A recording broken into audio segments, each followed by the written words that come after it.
All right, I will go ahead and call the regular meeting of the Village Council to order. It's September 21st at 7:01.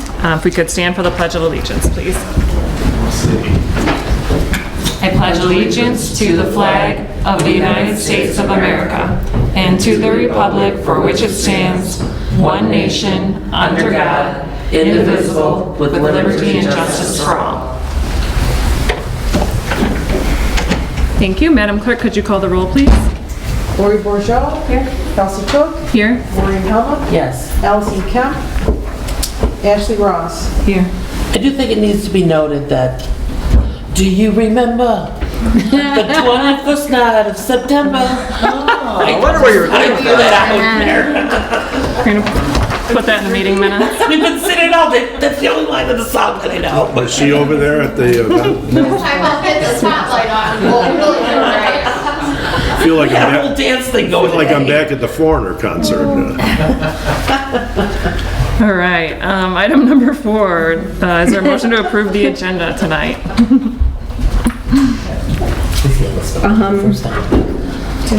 I'll make a motion to approve the agenda as presented. Support. Okay, motion made by Helmut, supported by Bourgeau. Any discussion on the motion? Is that a hammer? Hearing none, all those in favor say aye. Aye. Aye. Any nay? Sorry, do we have, the most up-to-date copy? Do you have 8G on yours? No, Okay. that's fine, I just wanna make sure I don't miss it. There, because G is the parade. Yeah, Here we go. Thank you. there we go. Does anyone else need an updated one? Yeah, I know I have an extra copy. There's a G. sorry. They've got him on fine. Here we go. Anybody else? I'll look at it. There we go. Good. Cool. Thanks. Okay, next on the agenda is item 5, call to the public. So this is time for the public to speak to council. You can voluntarily state your name and address. Council cannot engage in discussion with you, but we're happy to hear from you. If anyone would like to address council under public comment, feel free to step up to the podium. Thank you. Good evening, my name is Yvonne Lewis, and I'm with Consumers Energy, and I'm a Fenton resident of Genesee County.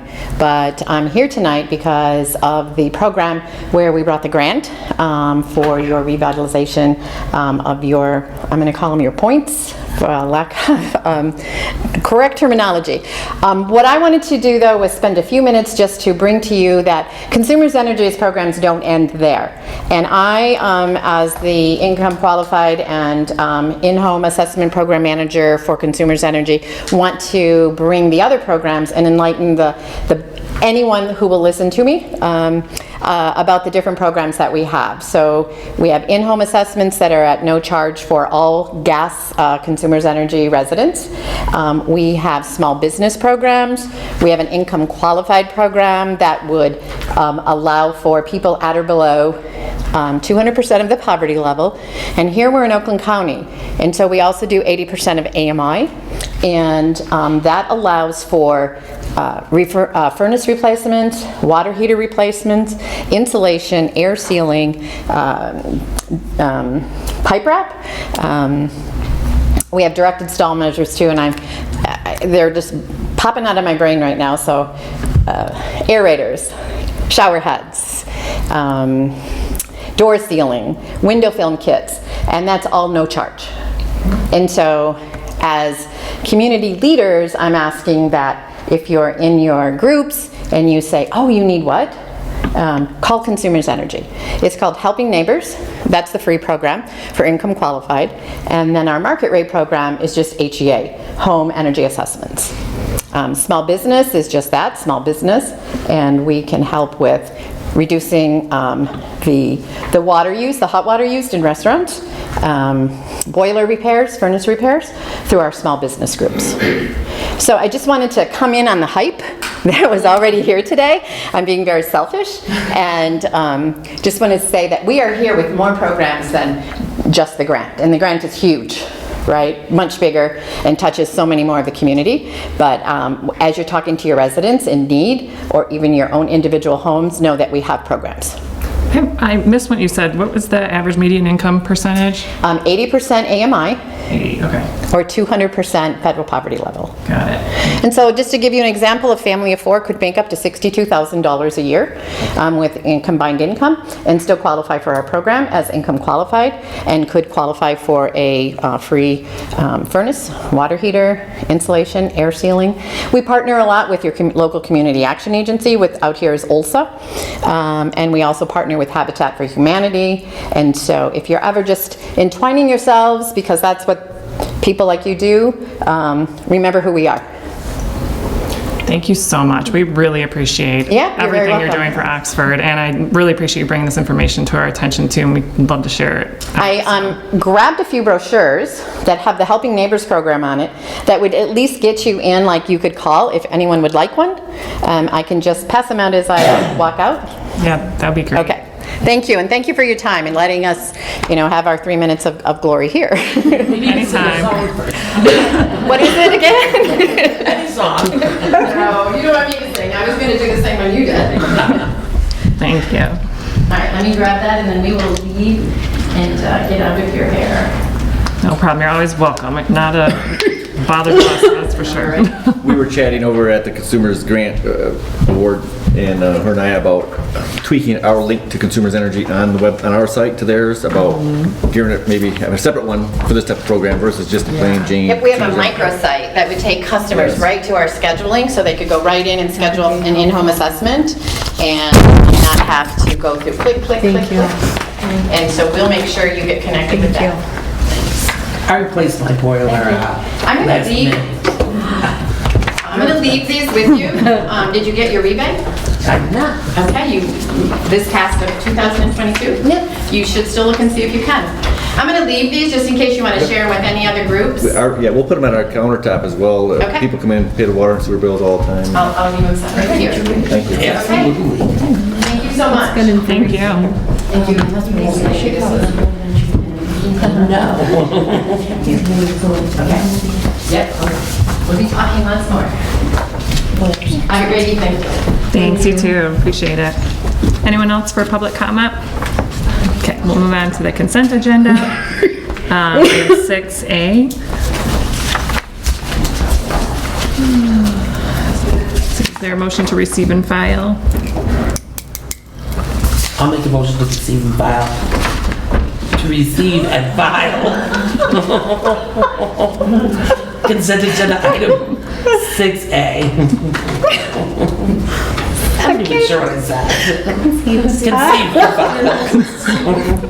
file. We don't conceive anymore. She probably needs support. Yep. I'll support. I know what I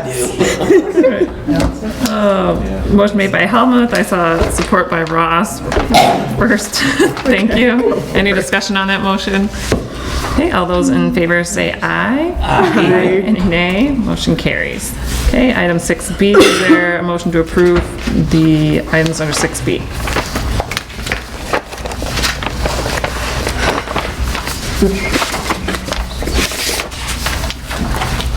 If there's no questions, I'll make a motion to approve consent agenda item B, including the bills in the amount of $595,913.42. Support. Okay, motion made by Helmuth, supported by Bourgeois. Any discussion on that motion? Hearing none, a roll call vote, please. Bordeaux? Yes. Ross? Yes. Helmut? Yes. Kemp? Yes. Cook? Yes. Okay, motion carries.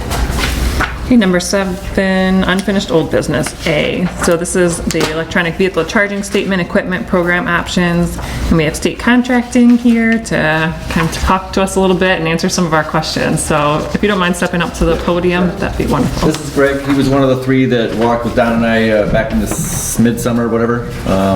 Those locations that we shared with you earlier. He brought in a sample pump, as they call it, and there was some questions you guys had, and you guys thought maybe it'd be good to have somebody here.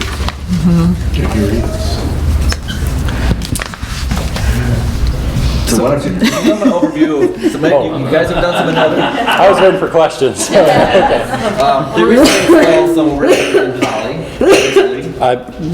Somewhat recent, I mean, probably gosh, 8-9 months ago, but by now, probably. Okay. If I had to guess. It's right. been a while. They've been up there for a minute. We're going through our second round. We're installing more over there currently. We just got approval to do that, so now we're looking to kind of expand and help other communities with some more amenities. Kind of the main goal is basically finding communities where you actually have like a lively downtown area, such as Oxford, Holly, Fenton, those kind of areas where people, kind of congregate and there's good dwell times, and just to bring amenities to the community, help out local businesses, all that kind of stuff. And just to back up, to refresh, I guess, there was two different contractors that approached us, state contracting being one of them, and state contracting was the one with just a turnkey. We didn't have to do anything, we didn't have to put out any money. They were going to front the cost, upfront cost, and then recoup their money over the long term with the contract that we had kind of laid out in front of us. I think it was a 5 or 10 years, 10 year I think it was, with a 5-year rollover. Probably That's what we had looked. It was last month that we looked at that. So that was their program. The other gentleman from DG Energy, that we would have to put out like $8,000 or $12,000, and then that was covering like half the cost. Where then we would be involved somehow recouping and providing the power and paying the power, recouping our power through charges. It was a little more convoluted. I mean, the simple option was the one that state contracting does, but there were some questions Yeah, for the end user, I guess, and my memory's being refreshed. Yeah, Yes. thank you. Well, one was a shared revenue program. Right. Yeah, so we usually help you guys share in the revenue a little bit too. I think there's like a 3 cents a kilowatt hour that would. and someone asked the questions that was asking. We don't know what that meant. Yeah, what We does that don't- mean? Is Remember, that- Kelsey, way- we didn't know what that There's translated. several different ways electric vehicle chargers work. Kind of think of it as like a parking meter. Basically, they get charged by the kilowatt hour. So the kilowatt hour is how you measure electricity going into a vehicle. So all electric vehicles have a certain kilowatt hour battery. You kind of measure that by how much electricity is getting put into the car. And then based off of how much electricity is going in is how much money you charge them. So let's say you put 10 kilowatt hours in, you would get 3 cents of each kilowatt hour that goes in.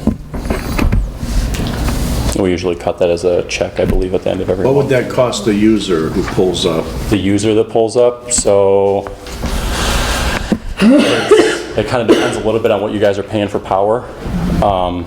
I'll tell you what I do know is electricity is a lot cheaper than gas right now. We have several electric vehicles at our office that we use for our employees and all that kind of stuff, and we charge them every single day at our office. I'll tell you, one of our newest cars, our Chevy Bolt, I think our owners probably put 3,000 or 4,000 miles on it so far, and I think in total, I calculated the other day, we paid like $80, I think, to charge the thing. And how far is that going to go? The Chevy Bolt? Yeah. I think at a 259 mile, 260 mile range. So $80, you're only going 250 miles? No. 3,000 or 4,000 miles. Oh, Yeah, no. I'm looking for you. She's trying to trip me up here. No, so if you charge at your house, mostly, I think you guys are in, is this consumer? No, this is DTE territory, right? So roughly at home rates, about 9 cents a kilowatt hour is your delivered rate of power. And if you're, like, I keep going back to the Chevy Bolt because it's one of the easiest ones to do the math with, but if your battery is totally dead, let's say, and you charge that car overnight, it's going to cost you about $6. Okay, there's two things, and forgive me because I know not a lot. Totally fine. There, we had talked last time, there was some sort of change coming to electric vehicles, that if, like, how easily it is to update these systems as new technology is developed. Like, if we're doing a 10-year contract, is this gonna be good for 10 So years? the manufacturer, because I mean, electric vehicle chargers are still very new on the market also, but the manufacturer stated that they're foreseeing a minimum of a 10-year lifespan on just the charger itself. Now, all the software and hardware on the inside of it, that gets updated, same as your phone, it's all done remotely and everything. We connect them to cellular data, and they just update all the time. So I guess there's not a high probability of being obsolete in 6, 8, 10 years or something like that. I think it was. And even if they are at that point, it would be, we would update them basically. Because it would be in our best interest to keep them updated and not let them, deteriorate. I have a couple questions for you. I wanted to make sure there is not like a non-compete, like if we start with these 4, and, you know, the market explodes, we can always add more, correct? Oh, yeah, most definitely. I mean, no offense to your company, but if, you know, if there's, we can Yeah. always just add. How many miles would you get for like if you're coming downtown and you're eating dinner, and you're there for an hour, how many miles would you Would you get out of the Would you charge get out of for an the hour? charge, yeah. So it kind of depends on how big the charger is. So the model, I mean, we're going back and forth between two chargers here. We kind of got to look at the infrastructure and see which one it can support. But let's say we go with the typical one we install, which is like a 40 amp unit. You would roughly get about 30 to 35 miles of charge for that hour that you're plugged in, which should get you mostly where you're on the go. It's more of a convenience thing. I think some of the conversation was also about the high-end ones, the super ones, were like $80,000, $90,000 each. So I mean, that's some of the ones that people are the fast-charging ones. But Yeah, they're so that would be like a level. That's what's considered a level 3 unit. This is a level 2 unit. Yeah, this is what almost everybody's putting in and around. Yeah, these are for more like typically longer dwell times. Your level 3 units, the ones you speaking of, the fast chargers, those can range, just the charger cost itself without installation or anything can range anywhere from $40,000 to $110,000. And those will charge a car in 15, 20 minutes. We don't necessarily see the need for that because it's not this isn't a halfway point anywhere. You know, you kind of want the dwell time here. It's more of a convenience factor. If we were going to do something larger like that, it's better for like a off-the-road pull-off I-75 or, you know, if you're expecting high traffic areas, that kind Like of stuff. rest areas and stuff like that. I think Yeah, they're yeah, looking at turning them in, giving them a little bit of a restaurant type thing. Yep, yeah, exactly. Kill 30 minutes, charge your car and go down the road. Yep, exactly. And as it grows out and it gets bigger and bigger, and you know, obviously this is coming, we see it from all the OEMs and everything. As it gets bigger, we can definitely explore those options if that's something you guys are interested in. How long does it take to charge a car? So Empty to it kind of depends again on the car. So it, roughly. I mean, it can range heavily. So you can do it overnight, though. I go back to the Chevy Bolt because it's the most affordable, easiest one to do the math on. But you could charge it overnight. But if I was here for dinner for 3 hours, You're going to get a pretty hefty charge. Yeah, you get about 90 miles out of the 250-mile battery. So. okay. Who's responsible for making sure your car isn't sitting there over its welcome? You know, if somebody doesn't leave their car in that spot for 2 days, is that something we're gonna be I going think out there? the police might have to be involved with that because like we have 15-minute parking and stuff downtown that they patrol for. So, I mean, that's something we dealt with Holly a little bit too, and it was one of the questions that brought up, and each situation is different. So Holly actually put in place where they only wanted electric vehicles to be able to park in these spots, which obviously we would too, because it's a revenue source.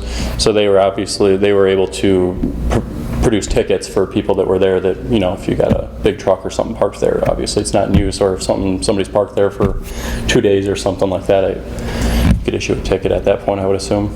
Does it do any type of timing where we can see how long the car's been on it, charged, plugged in? Yeah. Oh, yeah. Yep. So the police could come up to it and say, well, you've been here, if we put like a no longer than 3 hour parking or something, they can see that, or only the car owner?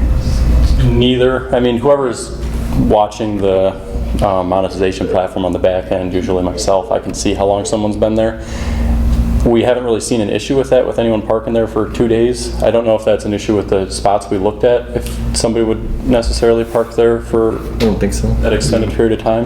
But if that does come to be an issue, we could obviously deal with it. We'd have no issue with working things out with you guys. So it's piggybacking off of that, because I think we went down a rabbit hole last time. Is it an issue if we're saying like an employee comes in who's there 40 hours a week? You know, is it an issue if they're parking there 8 hours a day, or if someone who lives in one of those apartments or nearby houses parks there on a regular basis? Like, is that... Are they charging their car? Are they they're charging their car? Like, do we want to put time limits on those I mean, if things? they're charging their car the whole time they're utilizing Okay. I Yeah, would but doesn't it become their private, it becomes their own charging station? Well, if they don't move when they're done charging, I think that's the biggest issue, Yeah. is like, Yeah, right. But does it... how do you regulate that? Is Like, it So worth you can tell if the regulating car that, is I guess? full. On the, there's Okay. some LED lights on the front. You can't see it because it's not plugged in now, but there's some LED lights on the bar on the front, and it'll tell you when the car is full. Can we make the car blow up if it doesn't move? No. You are no fun, Pete. Go to your fire station. Do you guys use a particular app that somebody goes into for paying and then or is it universal? It's kind of a universal app, so it's basically, you can go up to this little QR code on the front there, you can go up and scan that and choose to download the app. It's a pretty widely used app already, it's a very large manufacturer, but there's also an option to just pay online without using the app, so it's pretty simple to use. Is there a way to, or does it say, hey, your car's been here for 6 hours, your car's at a full charge, you should get it off, you should... Yeah, so if you have the app, it'll tell you all that stuff. You can see how full it is, how long it's going to take to get to a full charge, how much it's cost you so far. You can see a lot of different metrics on the app. And is there any way that a municipality can scan that and see for that car? For that specific car that's sitting there, not that I'm aware of. It'd be an interesting thing to add to that so that if that ever does become an issue, it's an easy... It's definitely something to know. We have very close coordination. Over 2 hours, should have been moved by now. Yeah, I mean, that could also be something if you guys wanted to make sure the dwell times aren't staying too long. Like, we obviously provide signage and everything for all these spots. So if we wanted something custom on the sign, we could do that.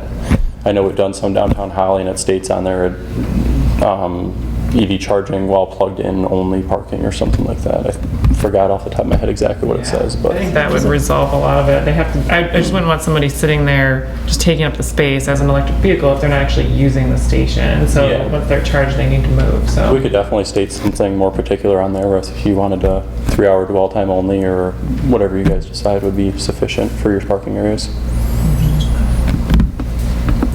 I know these are really popular. I mean, so a colleague of mine has an electric vehicle and we went up to a conference last week and so she has to like drive based on where charging stations are, right? To like get, you know, so she had to come off 75 to find, you know, the Walmart parking lot with it and stay there for an hour so she could get the rest of the way because her vehicle doesn't make it all the way up in one charge. Oh, yeah. So it'd be great to have people, to have something like this in my mind, just because people will make Oxford a destination and come here and park to charge if they're headed up north or something, and then they'll go shopping or go to the restaurant and eat here, so I see also that. like leaving it at a level 2, Yeah. so that right. they can't just be here for 15 minutes. and then- Yeah.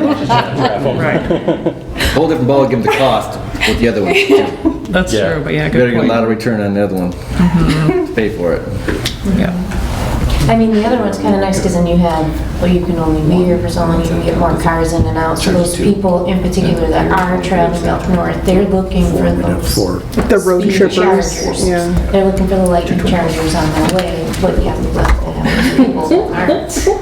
We're gonna come in and really sit down and go do some shopping. Like I said, if that's something you guys feel the need is there for in the future with people going up north and stuff, we can definitely explore those options. I So, think being on 24, the people going up like Caseville and so forth, Oh, yeah, it's definitely. right on the way for that type of thing, where that's where I can see those lightnings being, really bringing in that traveler who, yeah, it might be a quick trip. but- yeah, so if that's something you guys are interested in, there's more grants and everything coming down the pipeline for that kind of stuff through the public utilities and all that we can look into for this specific area. I don't know if the level 3's like where we want to be right now, but when your company's looking at our infrastructure, will you check out even if that's a viable option for us to hook in right I there? don't even have to look at it. So basically, usually for level 3 stuff, we just bring a whole new electrical service in just for that charger because it's very big usually. It's a lot of I power. just don't know enough to- totally, you're totally fine. So that's something it's actually easier to put those in a sense where, because you can just bring your own service in and we can pretty much put it wherever we want within reason. I assume those lightnings go at a higher charge per, Yeah, they take 480 volt 3-phase power, so. so you're charging a pretty decent upcharge for that. Yeah, usually your monetization is a little bit higher on those for the convenience factor, yep. And those are the ones where you need to put you can't be here for longer than a half hour. So those ones are fine if you want to sit there for half an hour because they start charging you for sitting there when you're not charging the car. And it's more expensive, Oh, so really? it really gets you. It's them moving. Yeah. So when that app goes off their phones, their car's charged, they get out and go move it. Otherwise, they're gonna start incurring additional fees. That one? No, the higher one you were talking. Oh, yeah, but usually they're so quick that no one's walking away. You know, if your car's charging 15 minutes, hopefully you're not walking away. I mean, you're using that, you're usually trying to get somewhere. Yep. Allison? I'm sorry, this is my last question. Okay. So, like our office is only open, I mean, during like business hours. So if there's an issue with the charger, they're calling your company, correct, and not? So they'll call the manufacturer, there's an 800 number, but in a roundabout way, we are the ones that service the unit also, so we would just be There's like a notified. charging problem? There's or- a, yeah, or a, yeah. Like financial, I don't know, debit card? Yep, yeah, they call the 800 number, and that usually takes care of it pretty quickly. If it doesn't, and the charger needs to be fixed, or somebody hits it with a snow plow or whatever, it happens. It happens. It is Michigan. We're the ones that fix it. Yeah, that's why we use that. Yep. Ashley? I have a hypothetical question. Okay. Say I wanted to charge a bus. Would that work, or would I need something like the level 3, or is it a totally different unit? It kind of depends how big is the bus, how big is the battery, how quick do you want it to charge. That's kind of. So, I mean, are you guys thinking about electric buses for the schools Totally and stuff? hypothetical. Totally hypothetical. You would probably want a little bit of a bigger charger, depending on the battery. I don't know how big the batteries are in those. So you might be fine with a level 2 still, like an 80 amp version, which is double the size of that. Trolley. I mean, the unit itself is the same Like the size. size of a trolley. Yeah, if there was a trolley that went back and forth. I don't know how big Was the that code battery word is trolley? and how often you're planning, if it's not being used at night. If it's not being used at night and you have 5-6 hours to charge it, then more than likely you could probably get away with a level 2, something like that, Okay. which would be relatively on the cheaper end, So- hopefully, but Municipal worker pulled up with their trolley. Could charge it? hey, feel free, if you can get in that parking spot, I mean, That is true. Four parking spaces in the entire village. I can't believe you guys picked those. They were right next to the power panels. They're next to the power panels, and they're small and difficult to get into, which most electric vehicles are pretty compact, right? I mean, and we don't have to cut open your parking lot. Yeah. We got some nice parking lots over there, I don't want to cut them up too bad. yeah. Do you need anything beyond just like the charging electrical? Is there any, do you need extra spaces for the cars? Do you need extra lighting for somebody because of the hookups? Anything else needed beyond just the system? Good to go. So we did hit quite a few questions. So Yeah, sorry. Oh, I have one more. I believe I know the answer to this question, but all car manufacturers are using the exact same charge plug. And like you do like a Tesla, a Chevy, a Ford, they're all the same into it? Unfortunately, no. Okay. So this isn't, in Europe it's standardized because they're smart, but Tesla is different than everyone else. They have their own plug, and then Japanese manufacturers have a different plug, and then everything domestic and, you know, your European cars and stuff use a certain plug. Now, Teslas come with an adapter. This is the most standardized plug. This is usually what we install. It does all your domestic vehicles and everything. And then Teslas come with an adapter from the factory to use these chargers. So that's not- That comes with the sale of the car. Yes, yeah, Yeah, correct. they carry it around. Yeah, if you're a Tesla owner, usually. I thought they all had the same. I thought we were smart. Your phone charger. Europe's beating us, fortunately. So, Well, Greg, thanks for coming out a lot. Yeah, thank you. you said, I mean, You're gonna leave this one here for us to use? if you want to wire it up in here, I mean, that's fine with me. Stick it in the garage.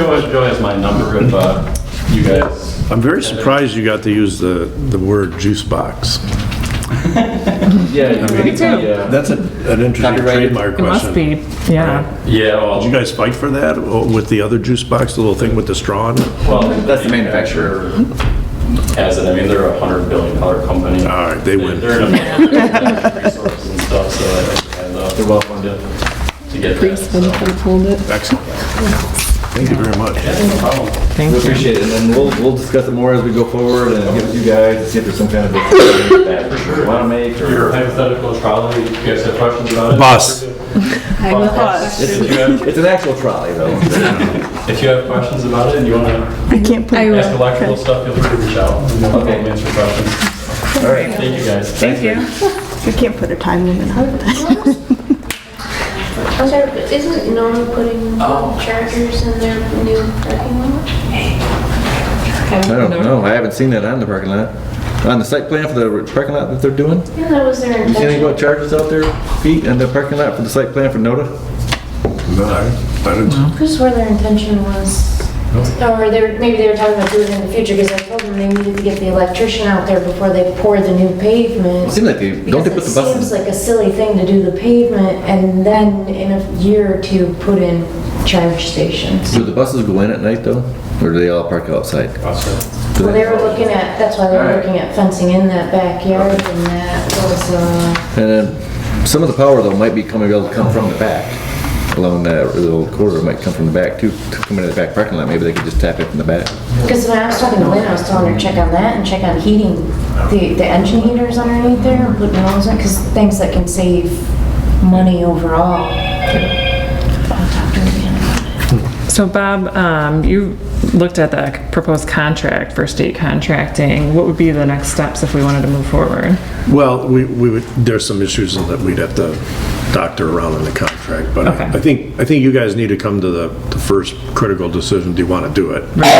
Is this the program you want to go with versus the revenue sharing program with the other company? And then we can get into the contract. Okay. Does anyone on council oppose state contracting or oppose the idea in general? I think it can bring people in, and I like the idea of not having the overhead up front, and just having the space. I agree. I mean, we don't want like Kim or like Vicky to be in charge of like fielding, Yeah, we don't need any extra but only administration. from Monday. We don't want Monday to be to the complaint Thursday. center. We don't want to be the Yeah. complaint center. No Yeah. ownership. This is totally turnkey the way I read the contract. It's Yeah. totally turnkey, and Plus the village gets some kind of Yeah. you revenue share. can get a real Small feel for it. percentage. It doesn't seem like a lot. Yeah, that's okay if we're not It's doing not going anything. to alter your budget a Right. lot. Okay. Do you want a motion for us to move forward, or you want just general direction? A motion would be good, but again, Bob's gonna have to bring back, I guess your motion could be, let's go forth with the proposal for state contracting based on the contract being brought back to council. Yeah. Yeah, let's work, yeah. Or we could just bring it back next month and you could do it then, I guess. I guess I'd like to get a motion Yeah, let's- in order, just so think- I would move what Joe said. So move to, proceed with having the village attorney review the contract with state contracting in an effort to engage with state contracting on the electric vehicle charging stations. We were looking at the two, what you talked about, the locations, Yeah. right? Right, okay, With those locations. right. Okay. I'll support that. Okay, any discussion? Okay, motion made by Cook, supported by, I think I heard Mo first, is that right? Okay, do a roll call vote. Calhoun, Yes. Ross, Yes. Kemp, Yes. Cook, Yes. Joe. Yes. Okay, motion carries, thank you so much. Okay, 7B, Scripter Park Pavilion, retaining wall and row proposal. Okay, so, oops. Let me get to my,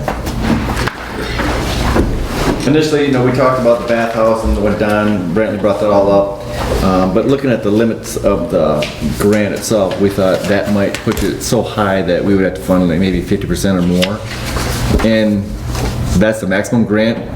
If we go maybe a little bit less or the maximum, I think our chances of getting the grant are better because they only have so many grants and so much money to give out.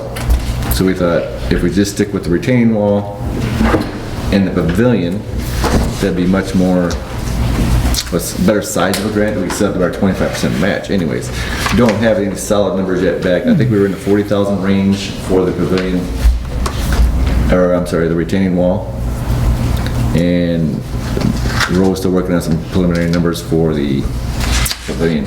So you want to make sure, like one of the things, we went and looked at one of our Seymour Lake Park, have it enclosed underneath so the birds don't get up there and nest and cause issues and have it be dirty. Similar spot as we thought, right near the bathhouse out there, bathroom house. But we just thought it might be better to size the grant in a better, smaller bite. Yeah, I agree. Whatever we can do that is more likely for us to get the grant funding and move forward. I think our downtown's so beautiful now. It'd be nice to have a beautiful park to go with it. So I'd really like to focus a lot of our, whatever we can do to improve that. So, Ashley? So, is there somebody we could talk to at Oakland County, or do we know? Like, I would rather go all in and ask and then come back and say, hey, we only have, $25,000 to give you, than not, or come back and say, here's what the $100,000 or whatever it might be. But I don't want to put all our eggs in one basket and it's just a flat denial. Like, can they come back and say we're only going to give you a partial, or could we work that into our grant to say, like, here's plan A, here's plan B, plan A would do this, plan B would do this, like. I think reading through the booklet, they want you to have it more streamlined. They want you to, because there are design grants parts that you can do as well. Then you have to wait 2 years to get another grant. You're only eligible every 2 years. And I think the grant for the millage is only like 10-year cycle that they've been approved for, right? I can't remember when the voters of Oakland County determined that, but I think it was a 10-year program. I'm just nervous that if we don't ask for what we really want, we're not ever going to get it. And if we're on, we have at least another 2 years before we ask for the next part. Maybe if the funding's still there, like, my personal preference would just be to go for it all, but I also don't want to lose out if that's just not how they work. I don't know. Yeah, because if our cost got up to, because the bathrooms would be much more, now you get a general contractor involved and maybe some brick masons and things like that, where a lot more contractors can build the pavilion and it's still finish it off, make it nice. I think the cost would be nearly double. So now we're getting a $100,000 grant, putting in $100,000 of our own, versus a $100,000 grant, putting in $25,000 of our own. And so we just thought, well, and as we work next year to work towards our parks plan get renewed, then that is an option for us too, the DNR trust fund grants and stuff too, which those you can apply for every year. So I would really want, I'm somewhat piggybacking off of what Ashley said. Even if we don't put forward our ultimate end goal, I definitely, whatever we do, I want to put, while we're out there and putting money with, electricians and plumbing and whatnot, I want us to be mindful of what, if we only do phase 1, doing so in a way that is laying the infrastructure to expand and be mindful of how we move forward and build upon. So let me touch base on that too. So what I have, the goal is to have next month to have a concept plan. If this gets approved, then they would have a concept plan that we would utilize to turn in for the Oakland County Park grant. Mm-hmm. And part of that was also to address some of the additional parking, perhaps more ADA parking around the cul-de-sac that's down there at the end of the parking lot. So the plan would still be expandable, I guess, might be part for the bathhouse area or something like that. But the retaining wall is something that we've addressed a few years ago, even that it's getting pretty long and overdue, I think, for some replacement. That's more of a need than a desire, I guess, whereas the pavilion is more of a desire. My second part to this is, I don't know if you would need direction from council to do something like this, but I would really like to throw a lot of man hours at writing this proposal in order to give us the best chances to obtain this grant. So I'm not sure where we stand with Nicole. As grants goes, it's relatively straightforward and not too complex. They have 4 or 5 different areas they want you to describe. Maximum words, 250. I mean, there's a maximum words on there all the time. They say, explain it, but don't go overboard. They kind of want it short and sweet and concise. But they would like to see a concept plan. They don't want to hear just something on the back of a napkin or something. They do want something that's kind of professional. But short and sweet is kind of how they don't word it that way, but how it's going to benefit. And some of the areas, and that's why I took it right out of their the grant program goals. Our facilities work right into that. Renovating existing park facilities, fishing, hunting, beaches, boating, picnic areas. So the things that we're proposing fall right into their goals already. So I hope you did not take that as a as an insult against your capabilities. I just want to make sure you have all the Right, and resources. if I needed to, if it was very complex and then we needed maybe a road to help with it, something like that, I'd be absolutely, or, a Parks Rec plan are very in-depth. We'll find that more as we go through that again to re-up that. It won't be as bad renewing the one we have, but this one, I've looked through the booklet. This year's booklet isn't out, so I'm looking at last year's, but I don't expect it to be much different. But it's pretty straightforward as grants go. It's easier, I think, than the DNR one. Where do we stand with the memorial plan? Do the kids have they want like a rectangular sized area? Yep. Has that been worked out? What's the, because the need for bathrooms with that coming in to be upgraded, really, that'll bring in a lot more people and that concern. And the bathroom part of the bathhouse out there isn't that bad. It's the walkout basement and stuff like that Mr. Brantley has a lot of issues with. It as dry as it is and much gravel and sand is around here, that it's really a damp, moist basement. They really like to do store garbage in it. It's a 50-year-old building. It was designed as such. So the bathrooms are there and usable now. But getting rid of that old building that's really getting obsolete and a new, fresher building would be much better. Are you talking about moving it to somewhere else? Similar to the spot it's in now, but just maybe adjacent to it. And is that all outside of the area of the planned Yes. memorial? Is any of Yes. this going to affect that No. in any way? Is that all agreed upon now? No. Okay. And I was going to touch base on that. We didn't put it on the agenda, but I shared something with you guys in the email last week there. And Mo and I spoke more about it today. This area down towards the lake where the bathrooms are and where the pavilion we're thinking would go is well beyond where the area that they were looking for their memorial. It's much closer to the road. But that, and to touch base on that and further that, I've only heard from them twice in the last 2 months. They had a plan. It was huge. We didn't even have a spot for it in the park. The thing they rolled out didn't have scale to it, but what they had laid out was just really large. I mean, the paper had on was large too, and so we're trying to find a spot. I thought the way the angle of the road is that they could maybe do more of a fan out thing, kind of like the Veterans Memorial is, like a wall and angles, but they came back and said, no, we really want a square. So we tried to come back with a different square area that's smaller, like a 90 or 100 foot by 100 foot that might fit in that kind of triangle area that we have because of the angle of Glaspie. And they haven't responded back since that last email to them.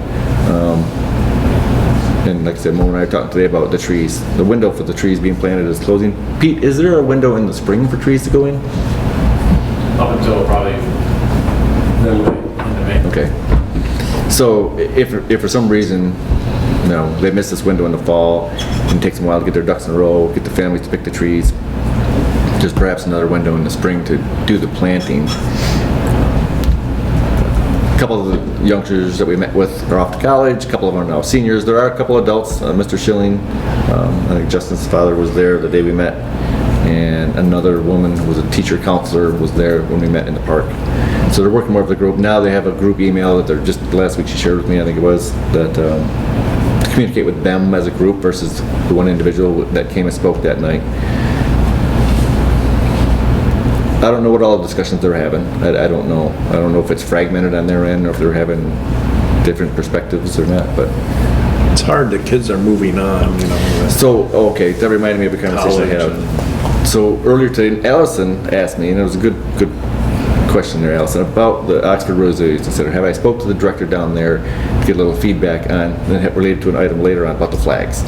But when I spoke to her on the walk back tonight from downtown, she's in Colorado, and she happened to be at the Columbine Memorial while I was on the phone with her. And so she's seen several of them around the Colorado area where she's at, and she's learning more about other resiliency centers. And one of the things she learned when it comes to memorials is sometimes it's better to wait, even if 2 or 3 years out, because if you go too fast, it's different than what you would have wanted if you really let it sink in. That's one of the things she's hearing from people out there who's going to these other memorial sites. Columbine is one that she was at, and there was a couple other ones, unfortunately, that they have, and she was at. We weren't talking about that. It just happened that's where she was when I spoke to her. And all about the conversation with the flags and both sides of the equation, those who want to see a memorial or a remembrance, and those who want to move on. There's this whole tug of war. But the memorial part did come up, and I told her, obviously the council's working with the student group, and she said people want to usually kind of react and get it done, but then she's found that sometimes waiting is better.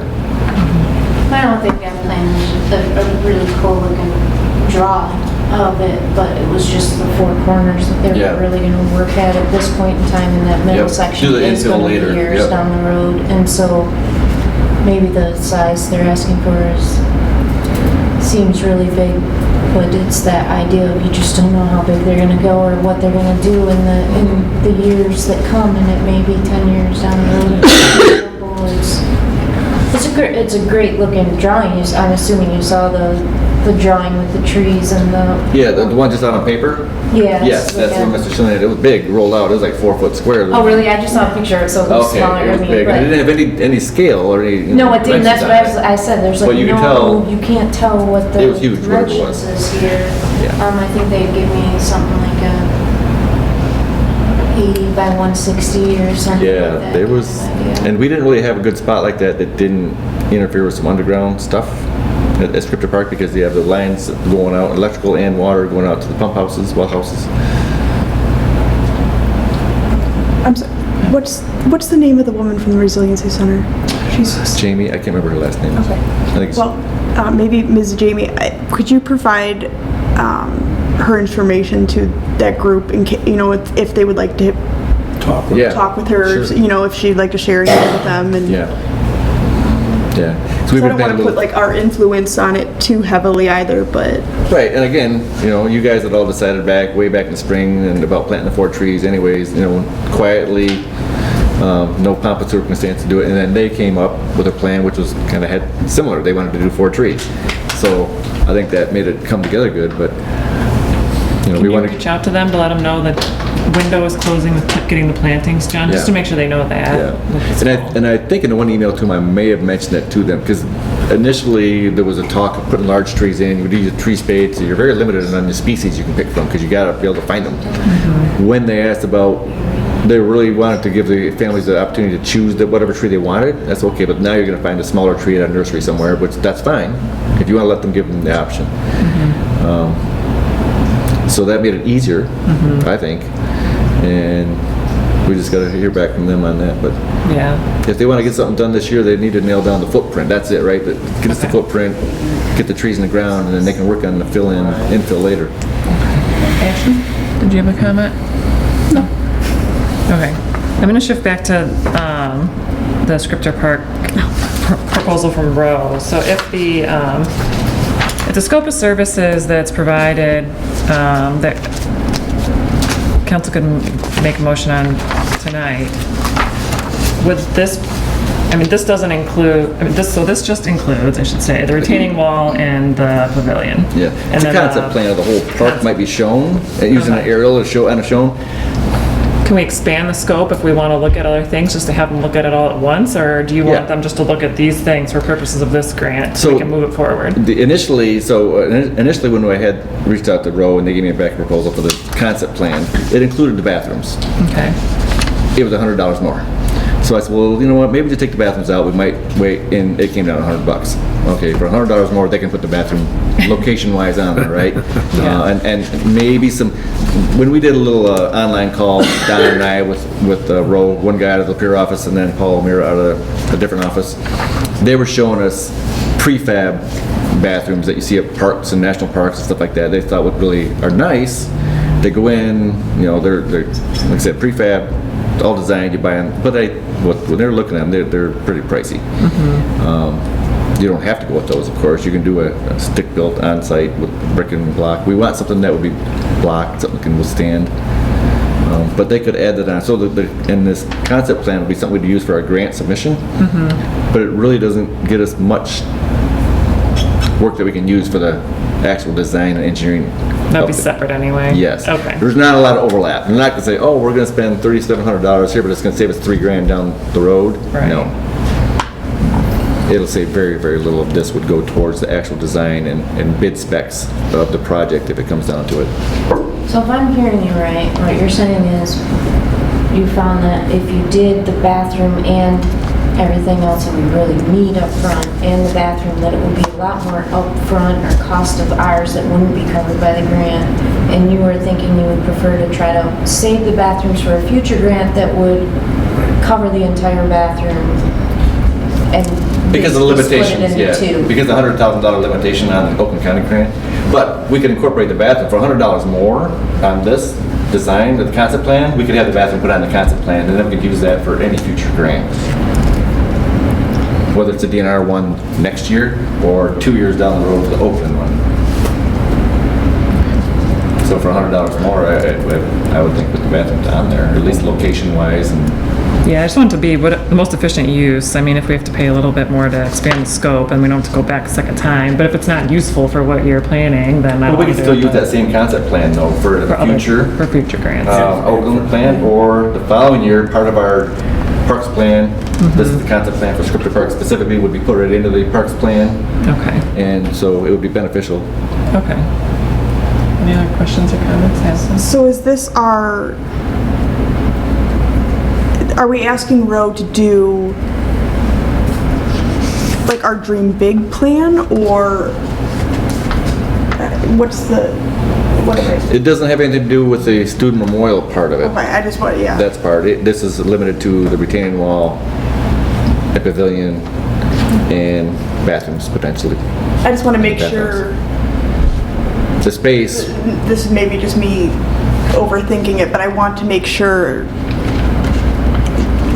it doesn't interfere with that too much, but also is a cohesive unit.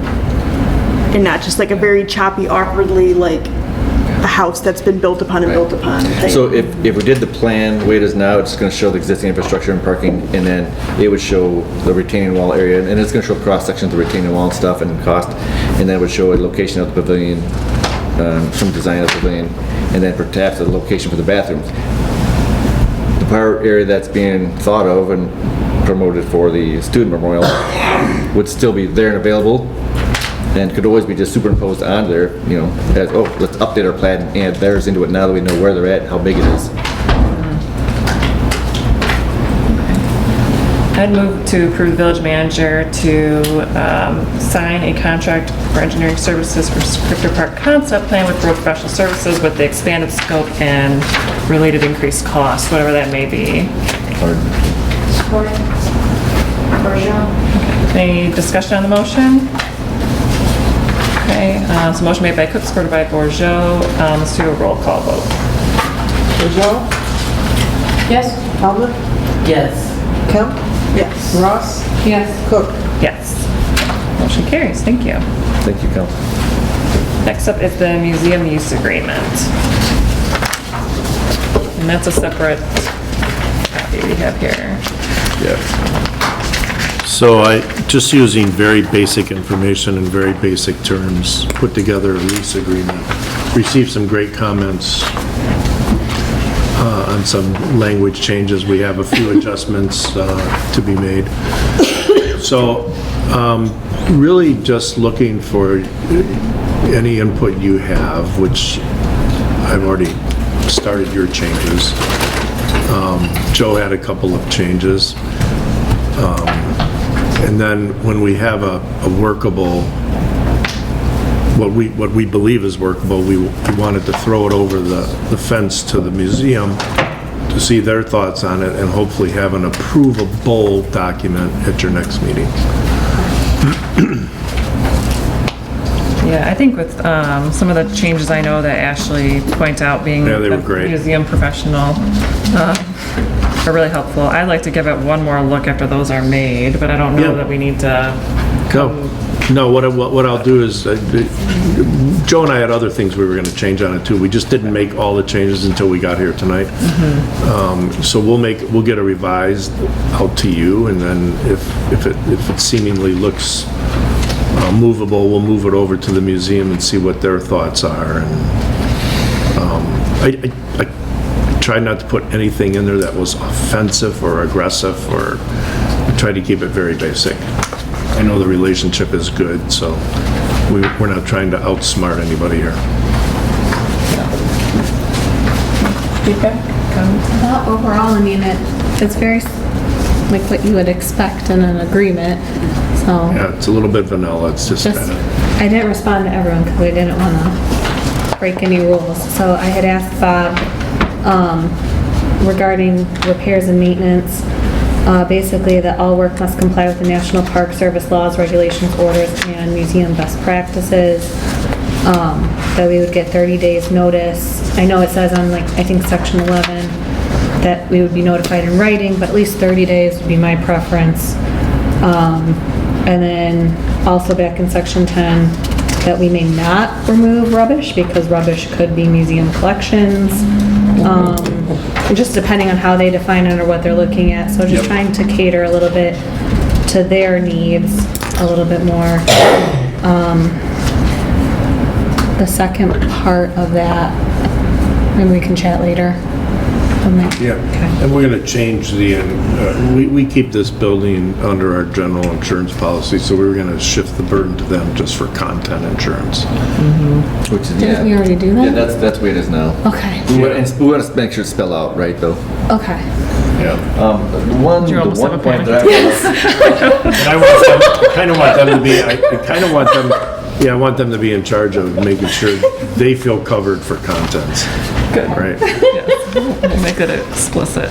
Yeah, the one part Crystal clear. I was concerned about, last year when the DDA and Kelly was trying to do the skyline lighting to the downtown, which Yeah. would have been a heavy lift to get everybody involved and to say yes. The one no I know she got was the museum. Right. And it's like, well, it's our building, but they're the tenant. So in number 10, that's the one part, where it says repairs and maintenance, that the tenants shall be responsible for the exterior of the building, which includes the roof, walls, and everything. If they're gonna be responsible for the roof, they might be, I don't want them to say, well, we're responsible for the roof, so you can't go up there. Or you're responsible for the roof, or the exterior of the building, so you can't attach lights. That one, I think that's something we might have to discuss more, Yep. figure out, like, I understand when they explained why they didn't want the building cleaned, but there are companies, That's whether they're locally or specialized. not, that could actually clean and do the limestone appropriately. So that's I don't have a set answer on that yet. Yeah, I just don't want to pigeonhole ourselves, and we put this in there to say, well, that gives them trump to stop the whole downtown lighting. Yeah, there needs to be clarity on that, I Yeah. agree, because, they're leasing it, for a dollar a year. And so it makes sense that they're responsible for all the maintenance and stuff, but it also makes sense for the village to have a say. Then I wouldn't Lights make on the it, top, frankly. I would recommend no vagueness. Let's just come out and say it. Yeah, I agree. The one thing I keep wavering back and forth when it comes to that is because they are technically the museum historic preservation experts, they can make the best call, and however, it being our building, whether we're here or not, like, it could be Sally Ann and Joe who don't know anything moving forward and could be taking the power washer and just blasting it, or like, that's where I get concerned. So I don't. Yeah, because I mean, I don't want Well, a figurative or, a future DDA director like taking a staple gun to the building and like I don't know. It needs to be, but yeah. Should Okay. cover that. Get a hot glue gun with banners. Yeah, okay. How long is the actual term of the lease? So, I made it termless. Its term is until it's terminated by either party with written notice. So either party can terminate, and that would terminate the lease. So why do some contracts say for a period of 10 years with, the option to I know. renew every 10 years, when some, it's like, why don't you just call it what it is? It has no I term. know. That's what So that's what you did? That's what I did. Okay. I didn't know if there was like a legal reason for Some that. people try to do these 99-year things, and then that has legal implications of Something being about rule potentially a purchase. perpetuities? Yeah. What's that rule against, I don't know. Well, the word. rule against perpetuities was best explained in the movie called Body Heat with William Hurt. Okay, maybe I shouldn't have asked. If you go back and watch that movie, you'll understand the rule against perpetuities. Yeah, I think I remember it now, There's your homework. actually. Which means you cannot create a right and a person that is yet to be born. Right, That's- okay. Yeah. So- Nothing to do with lease agreement. No, Thank so you. here the problem is sometimes if you do a 99-year lease, then it becomes a conveyance. Mm-hmm. And it has lawful, so I think the best thing to do is just have termination provisions. And there's our TED Talk. Any other? Please watch that movie. Kathleen Turner is in it as well. Is this written up, so like, let's say we say that is, it has to be cleaned, and it's time to get it cleaned. So, we're gonna bring somebody in unless you wanna go ahead and bring in somebody who knows better. I mean, is there anything in this that says we can say you have to clean it, or? So I do think That's what I'm, you could, if you put in the stipulation of the NPS stuff, laws, regulations, and orders, if think there that was a real covers it. issue, we could go back and say, your best practice, as stated in your contract, says every 10 years, or when it is at this state, needs to have X, Y, and Z happen. To preserve the building or whatever. yeah, I mean, I'm even thinking more, we're gonna put lighting on this building. We've got a guy contract, this is the lighting. You want a guy to do it, or do you want to hire your own guy because you feel like somebody might know better how to do it to this?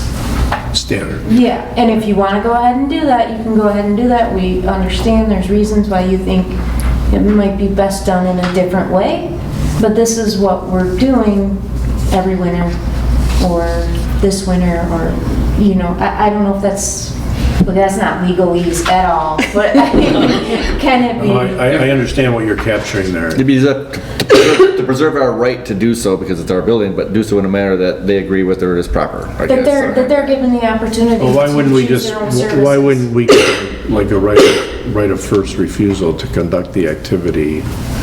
Otherwise, we have. Through their own services. Yeah, otherwise we have the right to do Make it. them with the Yeah, that's, So yes. that's what you're trying to say. That's what I'm trying to say, exactly. I got it. Makes sense. I feel like that's a slippery slope.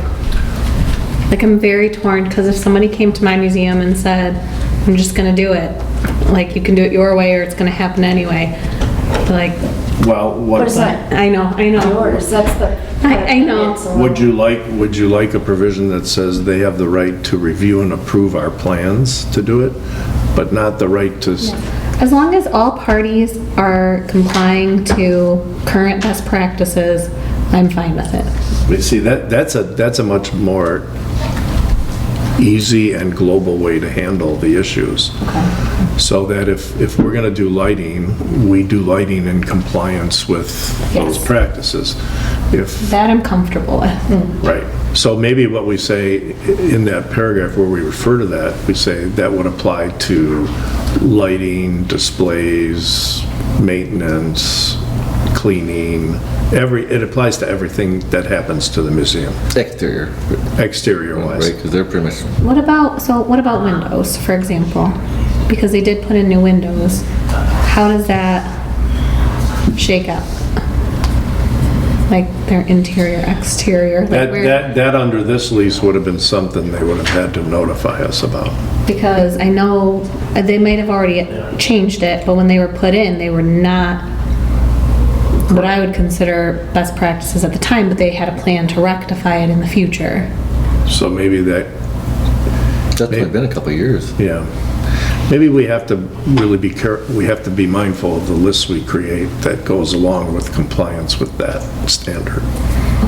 I just, those little things that I know that we're, like real life that we're dealing You'll with. get it to look at it. Okay, Are thank we you. gonna become the paint police?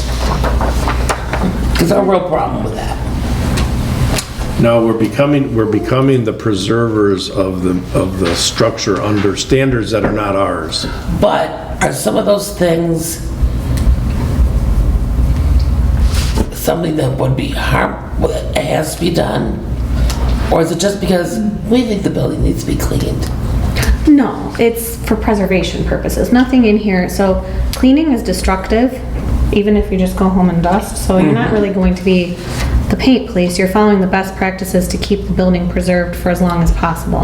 I believe we were given it to us as a village to have as a museum, if I'm not mistaken. And so I feel like it's our charge to to follow best practices moving forward. I don't want to be the paint police. I hope you never paint that building, I'd be very angry. But if they chose to paint the building, Then I think that we would have a big problem because that's not historic preservation, and I know, I think you'd have to go back and read what the Oxford Bank gave us that building for. yes. I think we need to be good stewards of I haven't seen that document. the property that we, like, it's not, So are we going? be good stewards for the property to, with the best of intentions, and not be the paint police, but yes, I absolutely would not want them to go paint that building purple. Like, that would be a point where we would have to step in. It's all addressed in these standards, so I think Okay. we're splitting hairs. Like, we can always fall back on NPS and say, what is the standards? And they do adjust and adapt over time, and so chances are none of us are ever going to get in the weeds with it, nor will any future council folk. It's just more when we see big things happening that we're made aware and that it's done the right way. Like, I would rather them come and say, we're putting in new windows. Well, are they UV protected? Well, no. Okay, so do we have $1,000 somewhere where we could give UV protection so that they're done right the first time? So like, that's kind of where I'm I get it. thinking. Mo, is there a document, a donation document, purpose document? I believe if you read, I believe I've seen something that, I think it's in the property transfer, because it also states that if it stops being what Oxford Bank wanted to be, reverts back to them. And there's paperwork. Maybe on the deed or a deed restriction or something? Yeah, Okay, well, look, don't make me go in the basement. No, well, Like, I- It's on Kim. She loves it down And there. there's a folder, I believe it's written in red pen, it says Oxford Bank property. I got it, I understand. Okay, cool. Amazing. I think it's Nancy Miller's handwriting. Who cares? We don't want this to ever become a, we just want to do something and we just do it and we do something that. Her memory is amazing. We've got people who are experts and they're in there. Okay. Any further discussion on Understood. this item? No. Okay, great. Thank you. All right, moving on to new business. A, DDA vacancy appointment recommendation. I'd like to invite Callie Westbrook up if you don't mind. We talked a little bit about our applicants. You said applicants? Applicants. We have two, yeah. So Grace Carey and Bryce Clark are the two, and they have met with the DDA chair, and then they came in and presented in front of the DDA board, but actually met them, it's kind of funny. So Bryce came out and volunteered just randomly with his wife for our spring cleanup, and we got to talking, and then I found out he lived in the district, and I was like, hold the phone. That's great news. And they run, he was an Oxford grad. His mom works in the district, and he just has such a love for this community, and so does his wife. I think that he would make a great addition. And then Grace, she actually came into my office to tell me about a grant to make sure that it was on our radar, and I started chatting with her and found out that she lives in the district too. So it was just really cool to see, you know, two young people who really want to be involved in the community and that are passionate about it and really are committed. So I would love to, you know, recommend to council that they would join our DDA board. Well, so you have spots for both? We do. We have 2 spots, yep. I don't want another address, but I'm just wondering what street they were. Yep, so Grace is Washington, and then Bryce is right off of M24. He's right past Broadway. Yep, without giving like totally specific, because there's only so many houses. South Washington. Yeah. We could walk to both their houses easily from here. That was a DDA meeting, I know the other night. Yeah, yep. back there. Well, above one of the businesses, yep. Great. I know Grace. We ended up both being at a round table with Debbie Dingle at U of M talking about water affordability. And then I was sitting right next to her. Yeah. It was interesting. I sat right next to her and she's like, oh, I'm from Oxford. Oh, I'm from Oxford. Oh, who are you? And yeah, her background fit. And she's like, yeah, I talked to Kelly. And I'm like, you have to apply. Literally like 3 days before is when she walked into my office, so. And then last week I was at a conference presenting in Traverse City, and she literally did the presentation just before mine. She works for MML Foundation, and so she did one and then I did one, and so we just keep crossing paths. So she's wonderful. I haven't gotten the pleasure of meeting Bryce yet, but I love the fact that he came out and was volunteering on his own and then wanted to be involved. So that's really cool. So thank you, Kelly, for finding. Yeah, and they both have been in touch this whole time. This conversation has been a couple of months long, which I really like because it shows their commitment that they continue to follow up and are volunteering for things and want to be involved and have come to DDA meetings and sat through them. That's great. It's great to pick one out of them. Yeah, so I know, I didn't have to want to pick one. So we only have to have one resident of the district appointed to the board, but we can have more because we have the open spot. So it's fine to appoint both of them. So, okay, I would move to approve the appointment of Grace Carey and Bryce Clark to serve as members of the Oxford Downtown Development Authority. Second.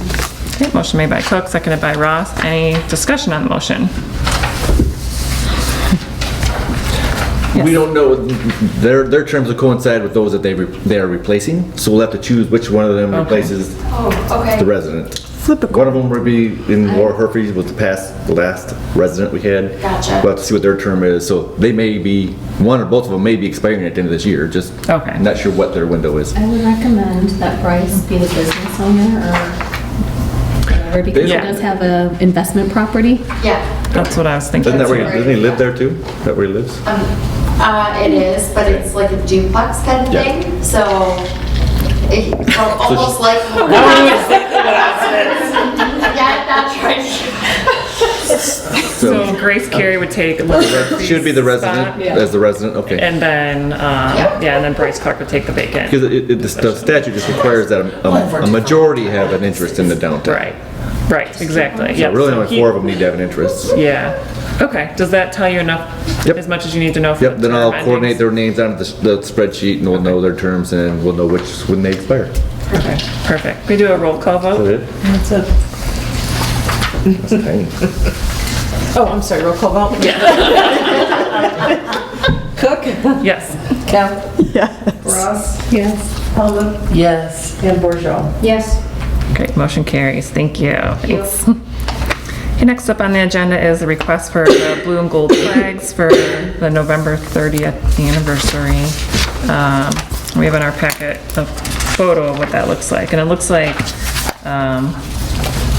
someone approached you, Kelly, on this issue. So, do you want to speak to this at all? Okay. So this person reached out in December of this past year and said that they had these flags that they were sending. They were originally from Oxford. They lived in New York now.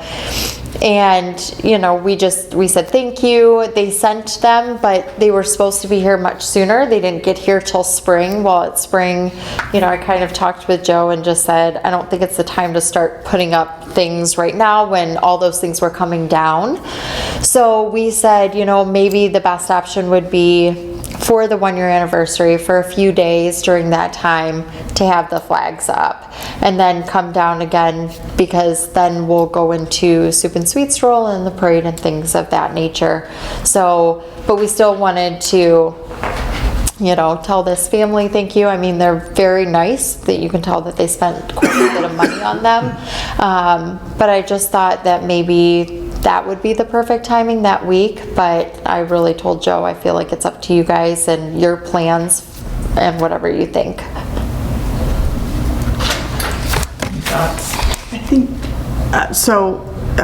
I delegated to Joe because I had this thought while I was at work and didn't have an opportunity to call. I asked him to call, if he would call Jamie, the Resiliency Center. the very nice lady Jamie at the Resiliency Center to see if she had any recommendations. Yep, and I touched on it briefly earlier.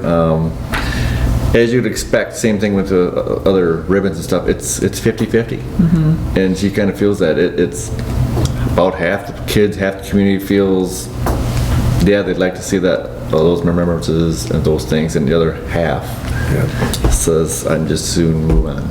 And then she said, so that's what you're stuck with.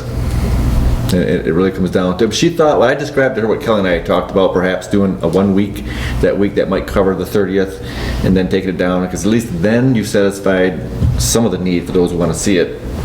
But then took them down shortly thereafter the anniversary as the festive holiday season takes off. The soup and sweet is on the 2nd, right? It is. So it's only 2 days later. Yeah, so, you know, if they put them up a couple of days maybe before, so, yeah, because it's literally soup and sweet and the tree lighting, and then the parade is the next day. So we're talking like right after Thanksgiving to 30th or the 1st, Yeah. and then, I was just hoping to give both of those groups of people something and not, you know, hurt either one of them. I mean, the 30th is going to be here, you know, as hard as it is for everyone, but this would at least hopefully help both of those groups. I mean, I think it's, because it's a formal, put on by the school, Remembrance Day, I would like to see them up. I've also been talking with Matt about a formal, like, let's take the stars down event in November as well. So I think it's a nice time, have it up. It is what it is, the day is going to be there, the school is acknowledging it, and then we'll take everything down in time. That's my personal preference. Yeah, Allison. The gift of the flags is incredibly touching, and clearly this family put, you know, their whole, like, they put their whole hearts into this and whatnot. Where I'm bumping on, these flags seem very rah-rah, like, pep rally to me. Joe, you didn't bring one with you, did you? Do you want me to go over and get one? It's right, no, I can get it. It's right on my desk. The 3 of my 5. I hear you. When you see them, it just is the school colors. It doesn't look like that, and I don't know if the picture's doing it justice. Not that I'm for or against, but I think that it, How many are there? 6? there's 12 of them. Oh, 12. Originally, their thought was on our light poles where we would put the American flags. Can we give the flags when they're done after this year to the families impacted? That would be great. And then this is a one-time deal. We're having our official remembrance, and I was thinking either the families or the school. yeah. I can see the sports teams may next one. I would maybe, They might be more meaningful to the families, but I don't know. yeah, I'm not sure. Well, there's enough for families plus school, right? That's true. Would it make, You got 11 if you go all Yeah. families technically. And then we have 12. one for the school. Yeah, that's true, that's true. Yeah. would it make more sense if we did something that was smaller? We put them where we would normally put the Christmas banners, but it was just What took you just the O and the 4 hearts. So those And just- are more difficult to put up. Are I they? will tell Okay. you that these do slide in like the American flags would. So from a DPW perspective, it would be a little bit easier for them to get up and take down. It's significant. I know there's an aversion to the phrase Oxford strong to more people. I like the 4 hearts. Like, I know it's a comfort for some and others bump on it more. Yeah. So I'm trying to find that middle ground of, I think that makes You're sense. not gonna get around that. It is the banner call, it's the rally call, it's the support call, and I think for a short time. So what are you thinking, the Wednesday before Thanksgiving up until the 1st? Well, I'm wondering, Joe, do you think DPW would be able to just put them up for that day? Do you think they would be comfortable with doing that?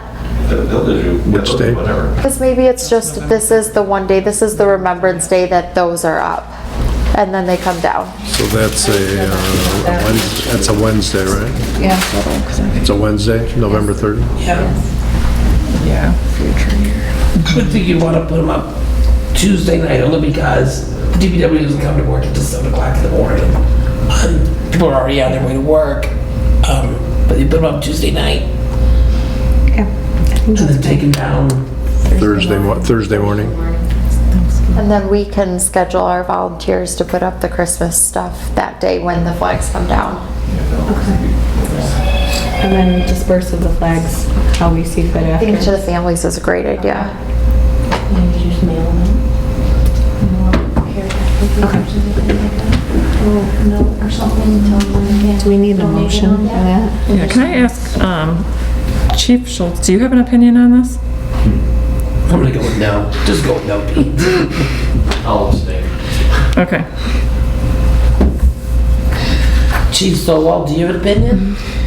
Well, Chief, I you don't, spoke to some of the victims' families, and it is kind of 50-50, but the ones that I've talked to, they see some of the things that are up, and when we were talking, when the talk was about replacing the Derby ribbons that were downtown, they were ready to move on, didn't want to be replaced. And as they were talking to me in my hallway, they saw an Oxford Strong flag similar to that, and they said, yeah, we're ready to move on from that. So that was just one. So I'm on a youth assistance board as well, and we're organizing a 5K for that day because they are going to close school that day. So I was thinking, well, maybe incorporating that. The flags were downtown, I can see that.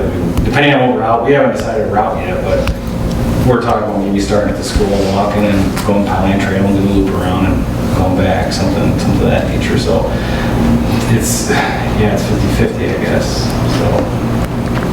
Yeah, they're gonna make a big statement. I mean, yeah, the schools are closed.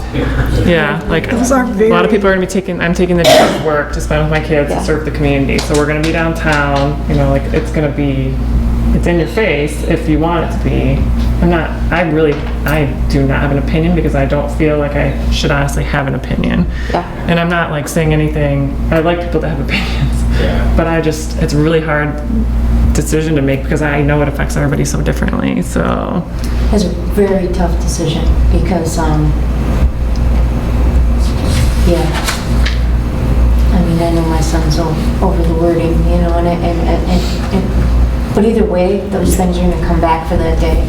And I think the respect of the day and then coming down, so it's not overwhelming, it's not a month long. Can we make a statement in advance or like let the schools know so that they could send out an email to say, this is what you can expect to see, there might be the 5K, like this is where it's going to go, there will be visual reminders. And so that the students have the option and the families have the option of whether to come in or to avoid.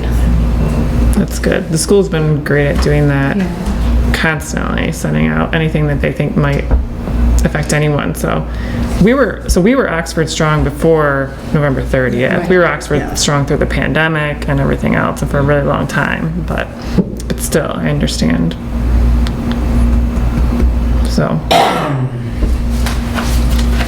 I think the option is also there to, if we don't use them, to send to the families. And the option's there to not put them up and just write a letter to the families and send them to the families too. Where are we putting them? There's typically the same poles that they would, the Memorial Day flags, the 4th of July flags. Same spots on the street poles. There's the specific poles on the specific street lights. There's 12 total. 12, yep. 3 per class. Can we tone that down? You can have one if Or you'd like. what would be the, cause like, Is there an option to put it just one in the park maybe that day? Yeah, you can put one on each. Just maybe just one? You can put one on each quadrant, put one in the park, you could, you know, you have 12, but that's because someone gave you 12. You don't need to use all 12. cause I feel like 12 is very That's a lot. It is a lot. pretty prominent. flashy almost, and it's not, I don't think that's anyone's intention to. Sometimes a 1 is very symbolic. Yeah, agreed. And Chief, if you talk to the kids at the 5K and some of them want to be flag bearers on it and if they feel that's something they want to use, then Chief could use it for that. Yeah. If they don't have to. I think the one in the park is tasteful. Yeah, I like that. What if we put one in the park, do we want to put one in front of this building? In front of what? Our building, on the flagpole. Just gotta make sure that that flag, you know, the etiquette is, I'm not sure what size our flag is, you can't have, any other flag should be smaller. I'm not sure what size our flag is, our US I flag. think the park is. I think the park would, Same one in the park, I wanna make sure that the sizing is right, but we'll make What sure. size are those? 3 by 5. Well, I think that's probably the absolute small. It would need to be the same size as the American flag. The American flag would be bigger. Right. Because that 3 by 5 is awfully small for an American Yep. flag. Chances are ours is at least 4 by 6. 4 by 6, yeah. The boxes are in the basement. You just go read it. We've had new ones since then, Mo. Probably haven't. I've seen our flags. We change them every 6 months. Right next to the museum donation documents. I mean, leading up to, you might get a request from the schools to do things, or from somebody, some other groups to do certain things that could maybe use one as well for their, we don't know what's gonna come up as it gets closer, so it may end up being used for another one. Joe, do you need some sort of guidance from us, from other people who are gonna be approaching you in the last hour, in the... I would say that if it's council decision, if it's not in time to go to council, then I wouldn't want to entertain it. Because it's one of those, You have one more meeting. I don't want to make You any have one more before meeting this. You have one more meeting before this. And our feeling is the DDA, we're just bringing everything to you guys. Oh, 2, yeah, actually 2. Sorry. Yeah, so yeah, with what you described in the park, we could definitely go with, and if something else comes up, some of them are dissuadable, easy, because some people say we should have 4 bronze statues at the corners. yeah. So, How about we wait till November? Coffee mug. That's a good idea. yeah. So the October, we have our October meeting yet to come up with the. Or even November, just Yeah, or even wait November. right Yeah, before, too. so we can, if more comes in, we can collectively decide and don't have to regret making any We can check the other flag sizes in the, well, in between. Okay, Well, that's why we wanted to get it to you now, so you guys can think about it. that sounds good. Everyone will wait until it gets closer. Yep. Okay, do you need a motion on that, or are you good, just wait? We're good. All right, any other, comments or questions on 8B? All right, now we'll move to 8C. So this is a crosswalk recommendation by Chief Solwald on Pontiac Street at OES, and I think, Ashley, you brought this up before too, because we see the kids as well, so, Chief, go ahead, please. Yes, it was brought to my attention too by Principal Brown at Oxford Elementary School. This is something that we had talked about before, and then pandemics and school tragedies and things like that happen. There's a lot of kids that are, I dare say, walking through the church area there from Oxford Elementary School or to DA or back and forth. We find ourselves, I know I'm one that we get out of the car and actually do crosswalks for them and do crossing guards for them to make sure they get across the street safe. And it's in that area, I draw up, it's not to scale, that map that I made for you guys, but the reason why I wanted the paint strips there is because that's where the kids cross. And there's really no other section that meets a sidewalk unless it's other residential driveways. And that's where the kids cross. And if we're not there or somebody's not there to guide them, they'll see that because that's where they cross. They'll see the paint and the signs will be there to warn people instead of tell kids they got to go down this way to cross. And I'm going to go this way. So that's the best spot. And it's right in the island there between the entrance and exit to the Baptist church across the street where it meets the sidewalk to where the parents do pick up and drop off, and then where the buses come in. So I thought that was the best spot for that.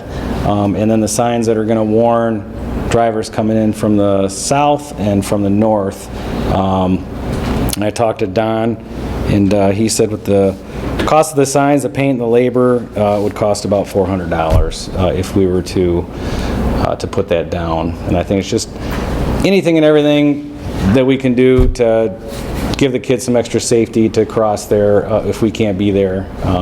Does this mean we're losing the stop sign at Moyer? No, not unless you guys want to lose it.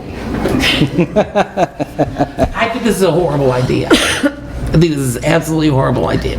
Look, kids, here's a place with no one to stop traffic. There's just some paint on the ground. Go. Everybody go. Just go. Is it horrible? I see kids flat all over the place. They're already doing it. So I will say, they're already doing it, and there is a crosswalk on township property that's just down the road. But you either are going to walk all the way to the stop sign, or you're gonna walk all the way down to the library, and no kid's doing that. And even when school's not in session, you have the kids going back and forth to the parks and the fields on both sides. They're already doing it, at least we can call some attention to the I think this drivers. encourages kids to They're not doing- use the stop sign. They're doing it And anyway. who raised And you? parents. You You cross can the call stop Michelle sign. Pfeiffer anytime and talk to her. The one on Glass, Michelle Pfeiffer raised you? Yes. the one on Glass Street is super noticeable. The signs are very noticeable, and there's been times when I've drove up to it and just been like, like forget it's there, and it kind of freaks me out. It's very noticeable. So I do think. But you're whipping up Pontiac Street at 45 miles an hour, just south. You're speeding. That's why we have the stop sign. In the township, is it at 45? 40. 40. So you're going 45. Don't lie to me and tell me you're not. I don't. I do. That's why you don't take Pontiac anymore, and we have the stop sign. Absolutely.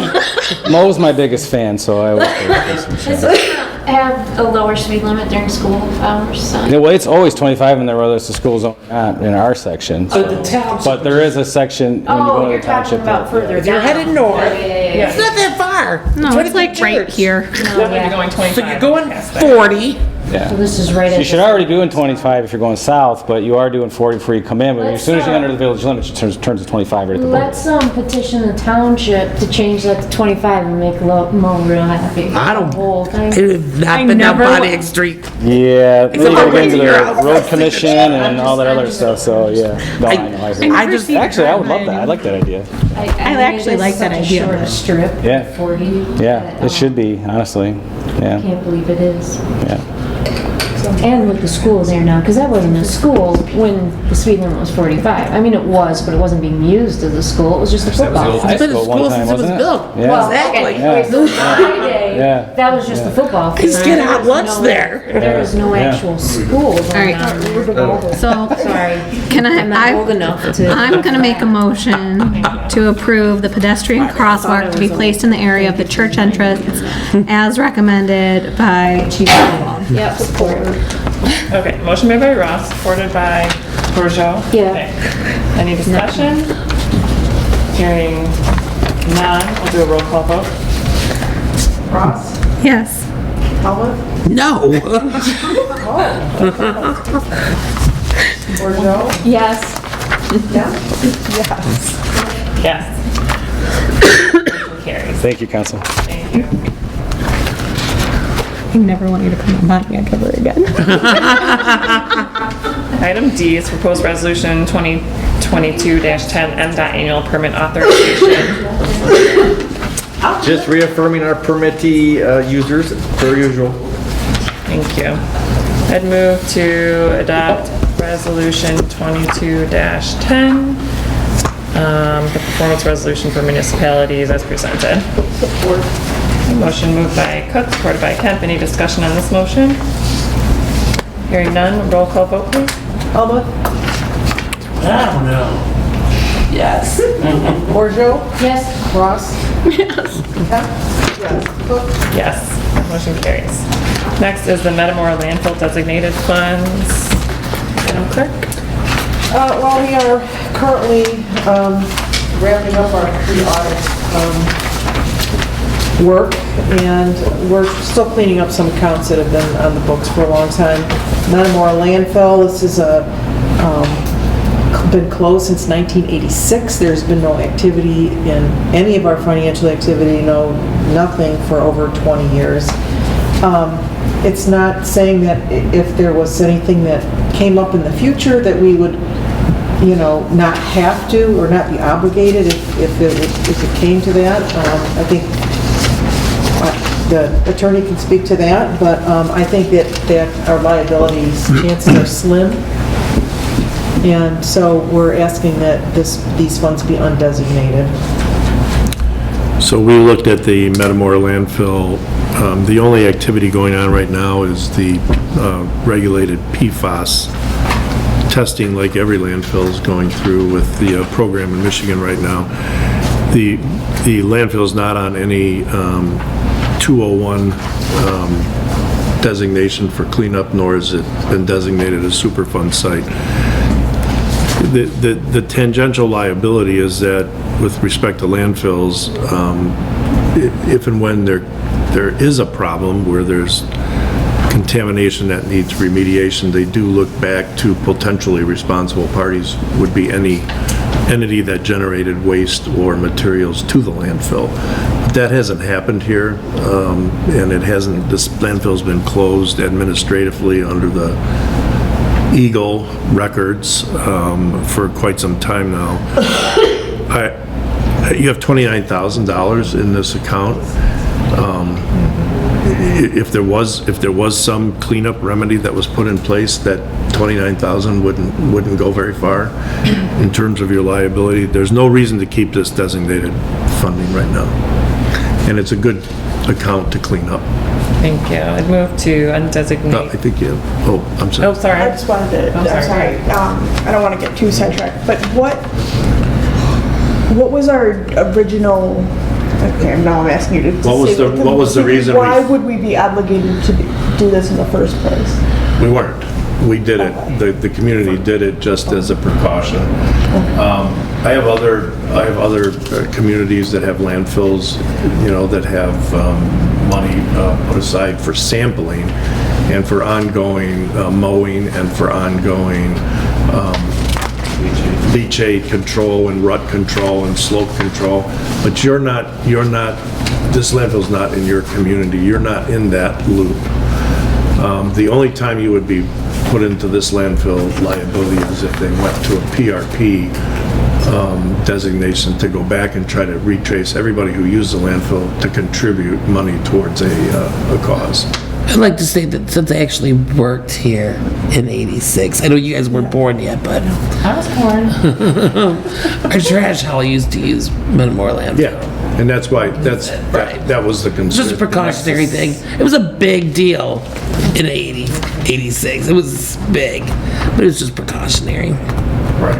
So this is why I ended up messed up. Yeah, exactly. And I think from an audit purpose, cleaning up some of these miscellaneous accounts is a good idea. Yeah. Any other questions? Okay, I'd move to undesignate the fund balance in the Metamora landfill fund in the amount of $21,433.94. Oh, it's 21,000. Thank you. How did I get 29? Support. Yes, for now. Motion made by Cook, supported by Bourgeau. Any discussion on the motion? Okay. And all those in favor say aye. Aye. Any nay? Motion carries. Thank you. Next up is 8F, Resolution 2022-11 for accepting a parcel of land for public space and parking.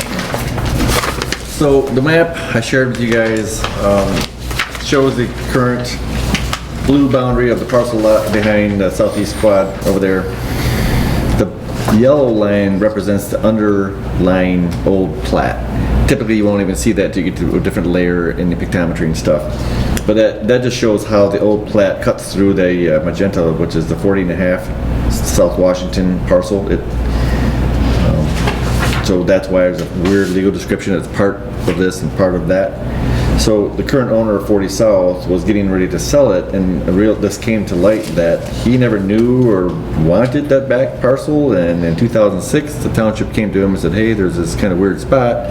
We want to give this to you." And he wasn't sure, and he signed the paperwork. He never really knew he owned it. He didn't want to own it. It was a separate parcel. There was a trust. One of the parties that sold it to his party and sold it to another party, somewhere along the line, this parcel got skipped in that process.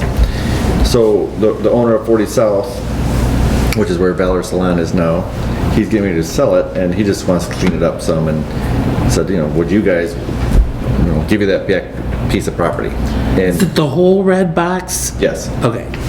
yep. So this would make it, for one, the biggest problem I have with the parcel is that it juts out into beyond. It's kind of hard to see with the tree there. It juts into beyond the curb into the public parking, and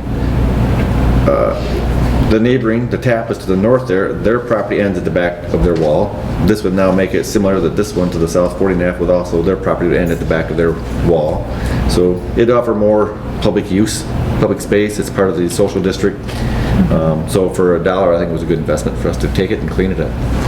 For snow plowing purposes, do the business owners shovel their back sidewalks? Yep. And then we would just have DPW come in and do this small portion?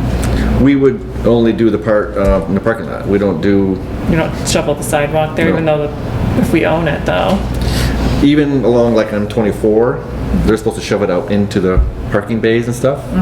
Even though they may not own it, they still maintain the snow in front of their buildings. Okay, so you don't foresee any issues with like this part being snow? And I'm Yeah, well, it's always an issue. I want to say we won't see any issues. That's fine. It's not worth not taking the property. I was just curious. Right. Yeah. So. So when Joe contacted me on this, I thought it best to memorialize this with a resolution so that future generations who go into the basement. Any questions from council? Okay. I'd move we adopt resolution 2211 for the Village of Oxford to accept a small portion of private land to use as public space and parking as presented. Great. Support. Motion made by Cook, supported by Helmut. Any discussion on the motion? Hearing none, roll call vote, please. Kemp? Yes. Ross? Yes. Helmut? Yes. Peugeot? Yes. Cook? Yes. Thank you. Motion carries. Last item under new business is the Chamber Christmas Parade special event application. And this is something that came to us this week. And although there is time to maybe put it on for next week, they would like to know that they want to begin promoting it, at least knowing that they can, without waiting, sorry, not next week, next month. So last year, this had all been approved by the police and the fire and the DPW and the council. And then, of course, everything changed, November 30th. So virtually the same application and process and route and everything this year. We haven't shared it with chief yet this year, but don't see any changes. So that's all contingent upon their approval, of course. Any approval, so it's kind of a redo. So they were just hoping to get approval, even if it's contingent upon follow-up with the police chief and the fire chief and DPW. Okay. And their insurance is still pending. So you'd want, they didn't get it? It's here. Okay. you'd want this dependent on department head reviews. Okay. I move to approve the special application for the Chamber Christmas Parade contingent on review by the appropriate department heads, including police and fire, and DPW. Great.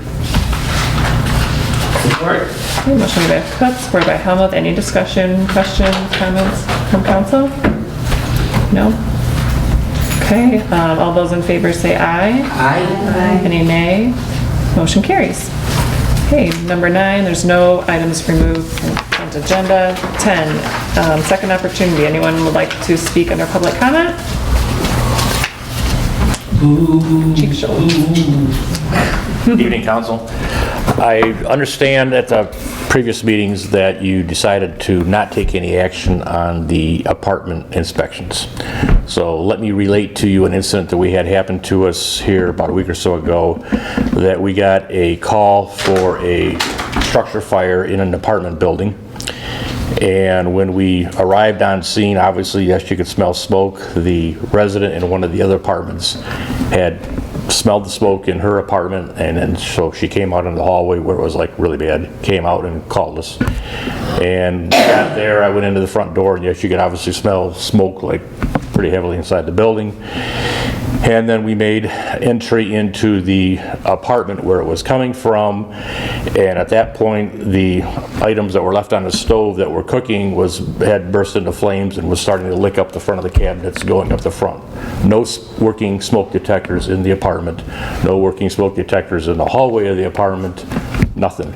The occupant was there, but the occupant had a situation going on at the time and was not able to smell the smoke or do anything like that. So within probably another 15 minutes, we potentially could have been a fatal situation or whatever. So that was why our beliefs over the time, that's what we were looking out for, so. Thank you. Yep. In our registration ordinance, do we have something that requires smoke detectors? Well, How's that going? it's not a requirement. They sign them at the bottom of the form that I attest that there are smoke detectors and carbon monoxide detectors. Just not an inspection part of it. Right. We put that on at the last moment there. In this instance, that form came in probably within a week or two of that building with the attest signature stating that they were there.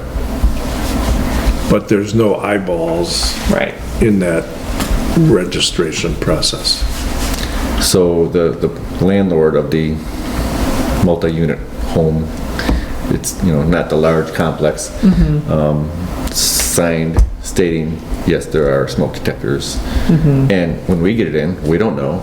Pete brought this to my attention only last week. I'm like, well, we pulled up the form that we'd been sending him these forms as I sent a whole bunch of them last week to him. And so that points out a serious problem, I guess, in the signing it and saying, yep, they're there. Right. Just out of curiosity, Pete, did the property owner receive a ticket for any reason? No. Good. Because was there a violation then? Because it's a rental, you know, I don't know if there's a fire code violation there. No. And to speak to that, Pete brought me some notes and some changes and amendments to our fire ordinance that we need to, and we'll work with Bob, and I shared with Bob. I just told him we were done with that, so we'll have that on the next agenda. What we're doing is just trying to bring our community into consistency with township and fire chief and make sure we're all adopting the same codes. Yeah, because there's OES or something like that. OESA is still noted in our fire ordinance, which doesn't exist anymore, so a lot of stuff is just being updated. Pete brought a whole lot of stuff, and went through it for us and Really brought it good to us. stuff, really good stuff. Great. Thank you for sharing that. I think that it's probably not a problem unique to rentals, though. It's probably across the board, so definitely interested in any way we can partner to try to get smoke detectors in everyone's homes in the village. So maybe we can talk about that offline. We have them available. I absolutely disagree with you, Kelsey. Why? I think renters are totally different than single-family residential homes.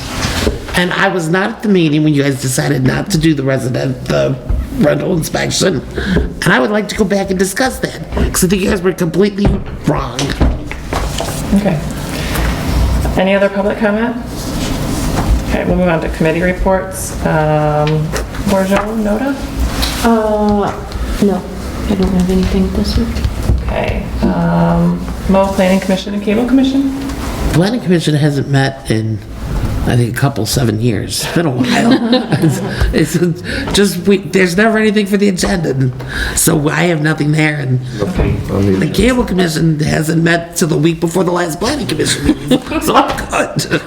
All right. When was easy? We had one in September. Ashley Ross, DDA? I was not in attendance this month, so I don't know if Kelly has any further updates for the DDA.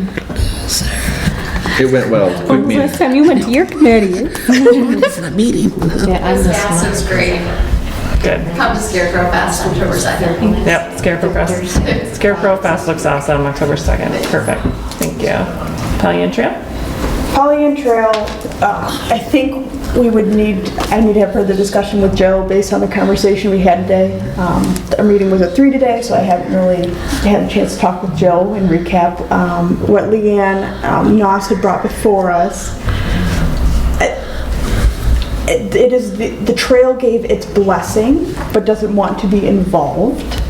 And it is going to be quite a costly project.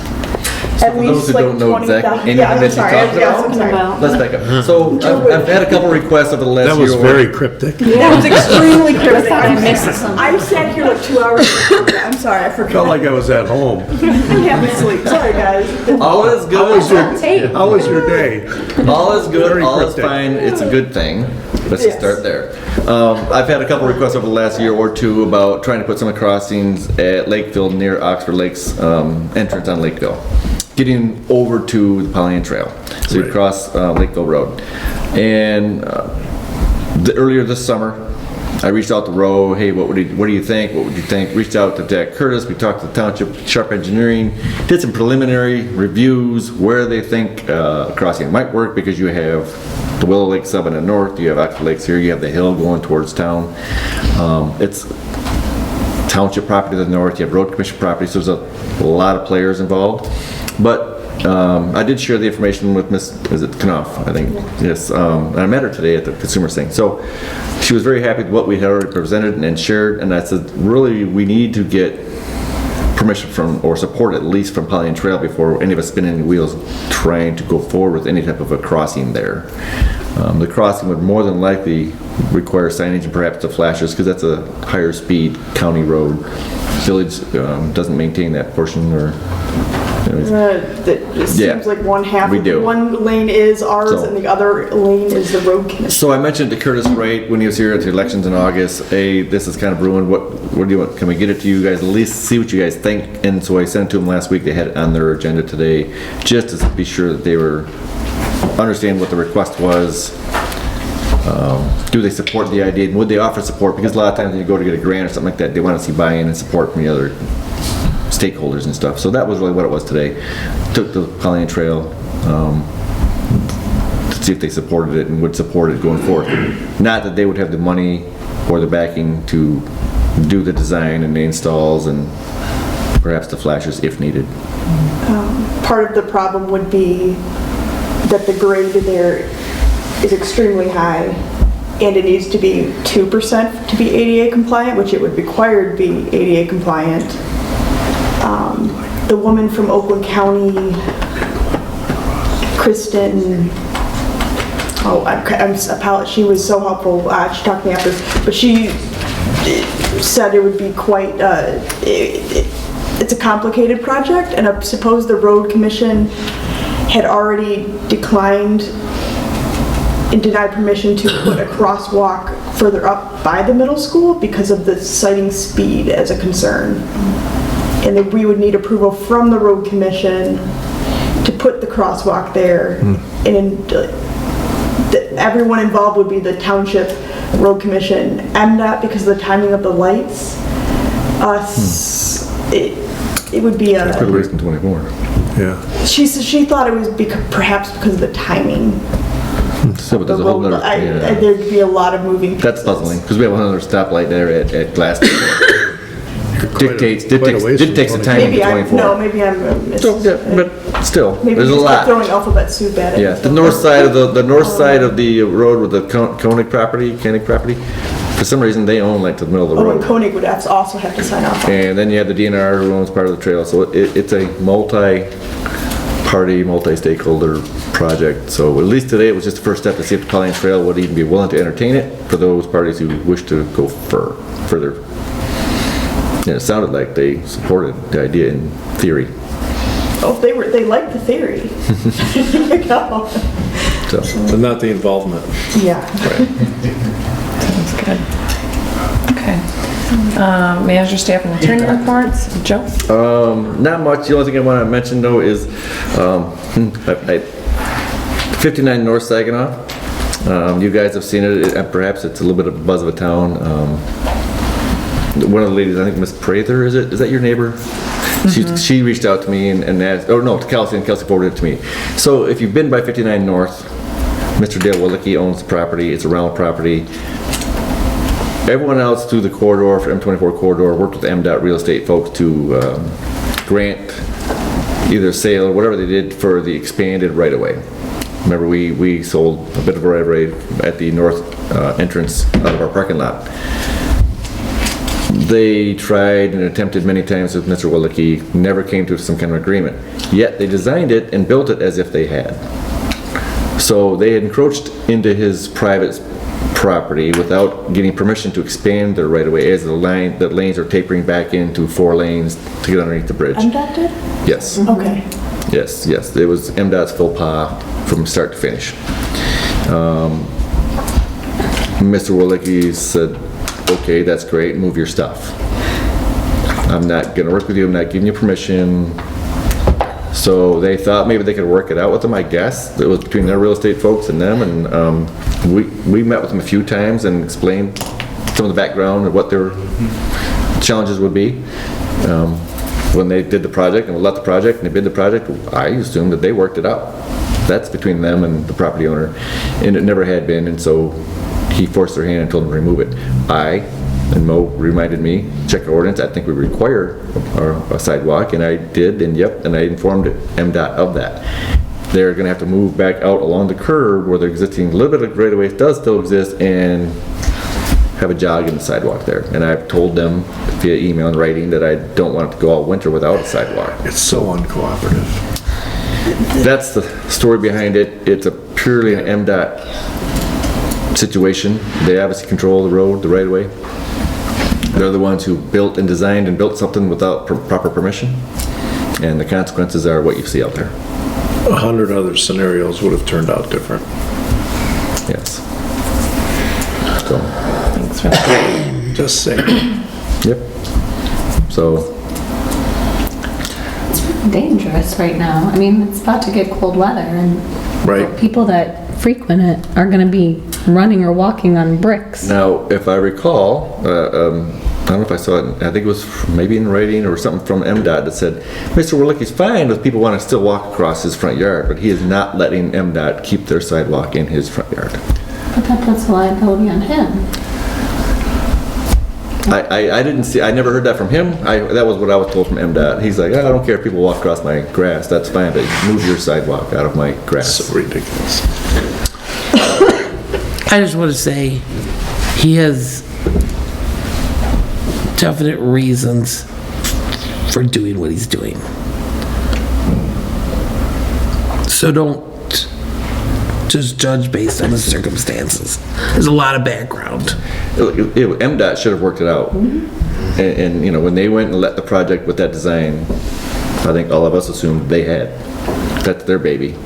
Could have condemned it. I think so. So, but it never had been. Obviously, it came to light, and his rights were to have them remove it, and that's what he exercised.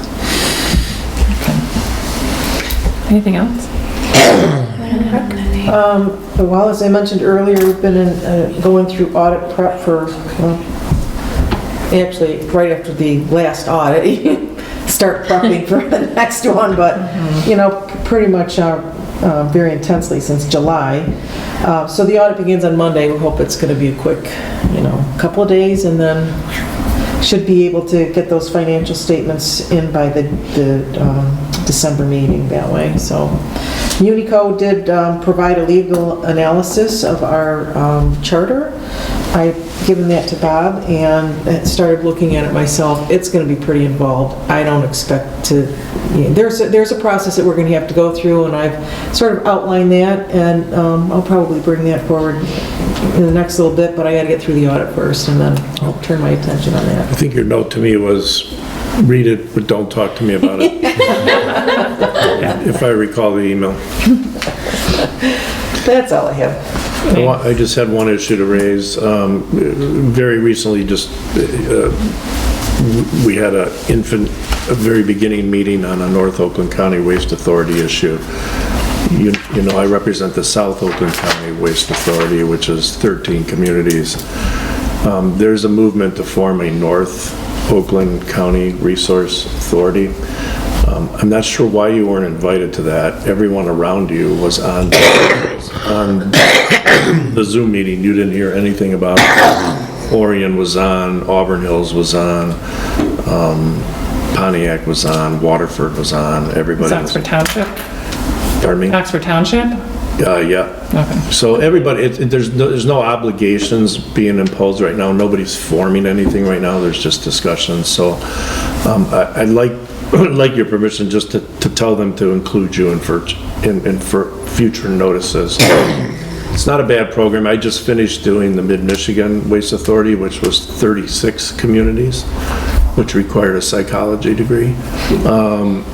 But they put together a pretty good program, got pretty good rates, formed one centralized notice system so that all the DPWs of those 36 communities were sort of out of the waste business, consolidated into one group, and we got nice contracts in place and good rates and good services and lots of good technology. So there is an economy of a scale with being part of a group on that kind of a service. So I'll make sure your name is included on future invitations. Is that why you FOIA'd me for? No, that's, the FOIA thing is I am working for the governor in the state of Michigan on potentially redefining how we account for the management of trash, yard waste, and recyclables throughout the state. We currently go with solid waste management plans county by county, and you know, within each county, communities do all kinds of things. They have their own ordinances, they have their own programs, they have their own contracts. Some of them do special assessment districts, some tax the people, some do a millage. So the governor down through part of Eagle wants to take a look at the state as a whole and see if there's anything we could do to consolidate the approach to how we manage our trash, recyclables, and yard waste as a state, as opposed to a bunch of little pockets. So I'm in charge of consolidating and analyzing the information on how every community in the state is going about that. So I had to do a FOIA.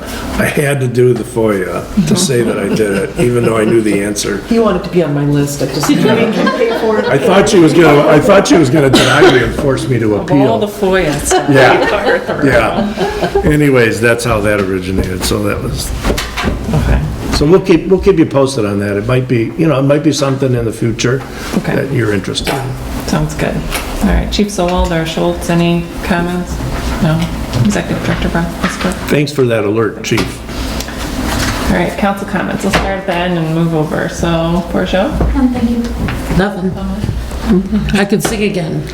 Come on, let's be unanimous here. Do it. Okay, well, no, I'm gonna make your life difficult. Sorry, Bob, I'm not trying to. But when we did have that conversation about rentals, Mo wasn't here, we did discuss, we wanted it to come back to us with an outline of the process that a renter would have to go to, what their options would be if there was an issue.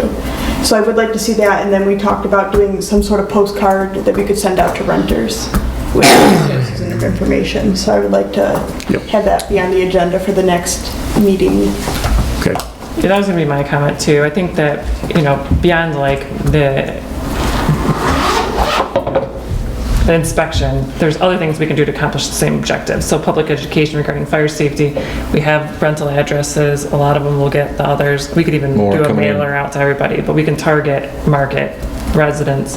We're in rentals with, hey, check to see if you have smoke detectors. If you don't, here's who you can contact, just to make public awareness of that.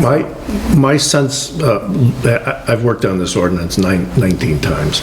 Yeah. My sense of where you're at is that I think you all see the same target and the result you're looking for.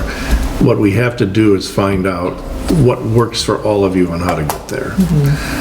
It doesn't seem like a full-blown inspection ordinance is in your appetite, but it doesn't seem like you don't want to do anything. So we have to figure it out. Yeah. Okay, that's all I had. Thank you. I'll move to adjourn at 9:03. Support. Thank you. All those in favor, say aye. Aye.